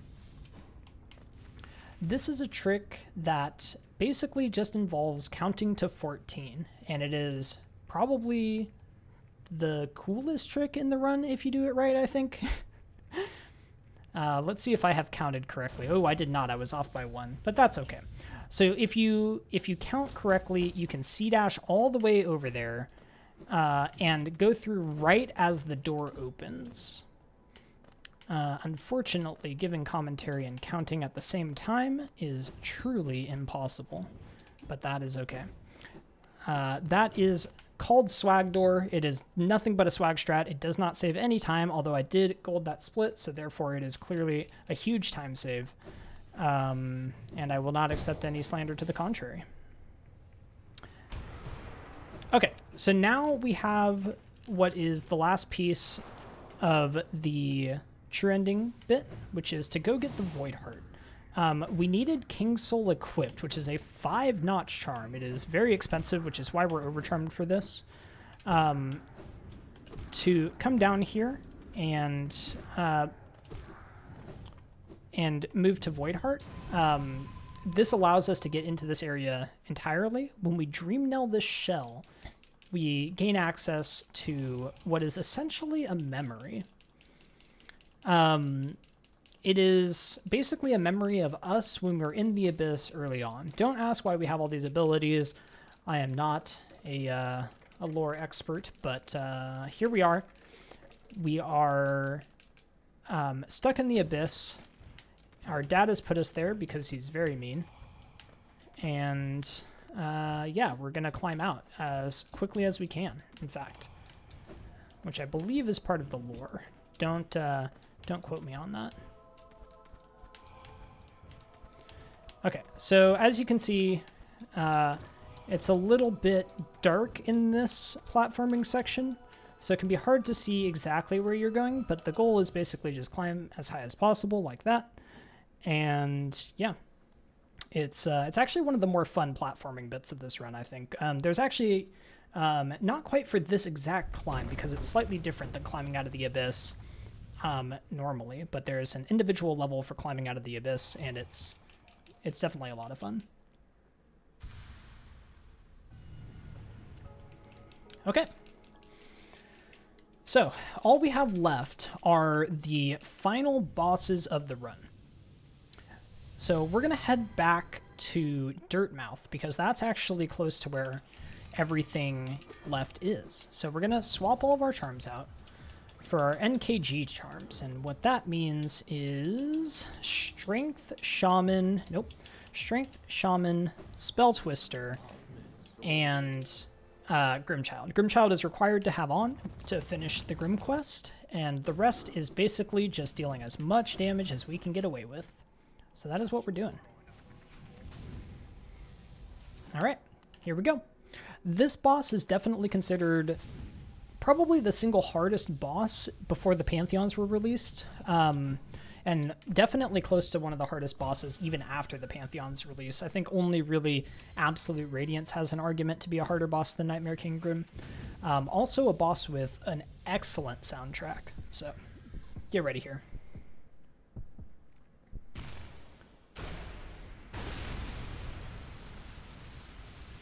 You know it's a good boss when they get their own title card. Whoops. Yeah, so one of the main things that makes this boss so difficult is that he deals double damage, as you can see. Similar to Troopmaster Grim, he does do these balloon phases. Again, they're at set values of health, so they are not random. I will take an opportunity here to just heal. So if you can predict them, you can deal a lot of extra damage, but I am going to be playing this fight relatively safe just so that we don't take a death. This attack is the attack that you really want. That attack allows you to get a lot of extra damage in, As you can see, we moved to the second balloon here. That means he is below 50% health.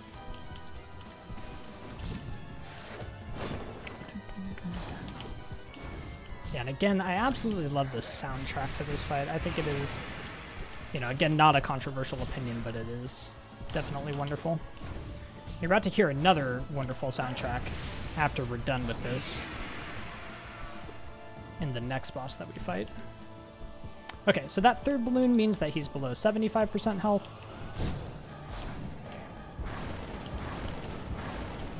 Oops, I jumped a little bit too high there.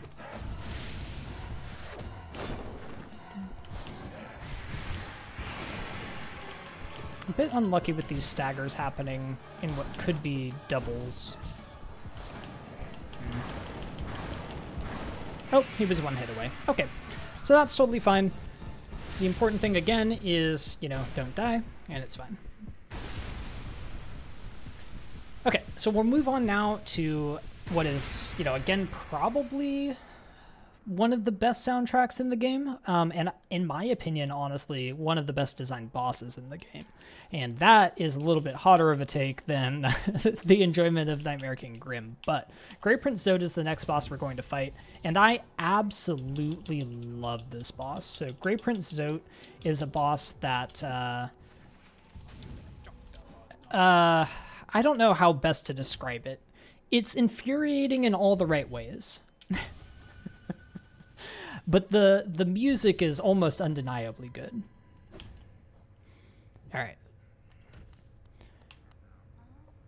So here we go. So this fight is not too long optimally with all the damage we have, but it is a very good fight. So one thing I love about the design of this boss is essentially all of his attacks are based around that that Zote that we just, you know, absolutely steamrolled in the Colosseum.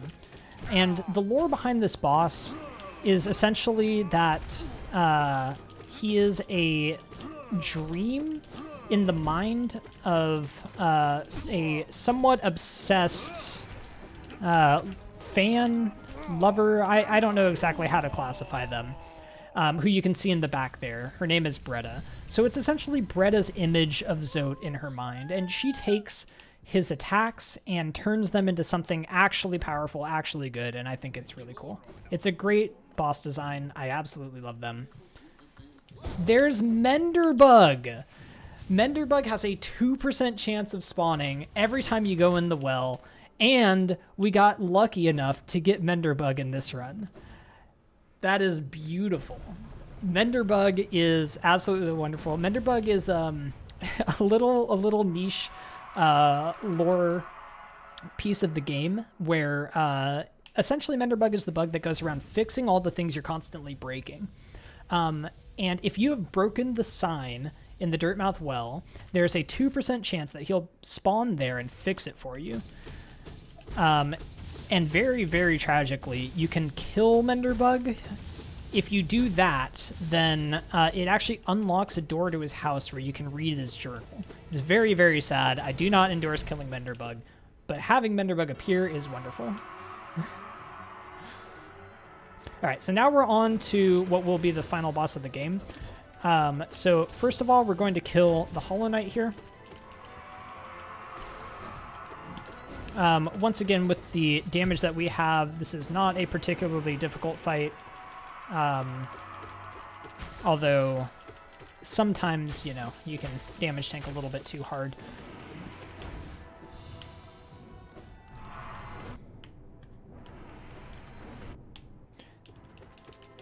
Okay, so he should be dead. I mostly just want to get some soul because we are going to be fighting another boss immediately here, which is a significantly more difficult boss known as the Radiance. Oops, I was a little early on that dream nail. Okay, so this boss here is in fact the final boss of the run, the Radiance, and she can be very difficult. Luckily with the output of damage that we have, not too terrible of a fight, certainly not as hard as Nightmare King Grim. But this fight is a lot more RNG. She can teleport around, she can definitely cause you a lot of pain.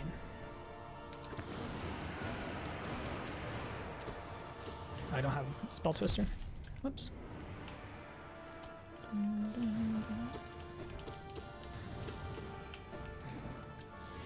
One fun fact here, and this works on Absolute Radiance as well for those at home struggling with that fight.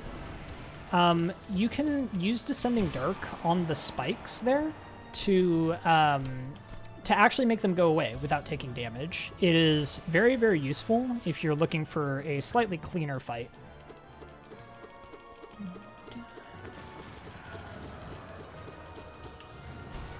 Okay, so initially good RNG there. Got a bit greedy with those Shrieks, but she should be dead, and she is. Okay, so we're in the final climb here. Once we get to the top, the run will be over. And that is it. So there we go. That is hopefully a run of 107%. You'll see the timer goes for just a little bit longer here. It actually ends when we fade to black. We do need to do these final slashes on the Radiance. But yeah, this that should be it. This run definitely pretty decent. Nothing too terribly major wrong, and yeah, I can certainly be happy with it. All right, so there is time. You can see as we fade to black, and you get to watch the lovely cutscene that is the Dream No More ending of this game, sometimes called the true ending. It is essentially in the base game would have been the canonically true ending. At this point, it is a little bit more up in the air because there have been additional endings added, but it's definitely a good one. All right, and the last thing we need for this run is just to sit through the credits and make sure that it's 107%, but we don't need to do that as we wait here. So I believe that can be the end here. Yeah, I'd say overall quite reasonable run. Definitely happy with that.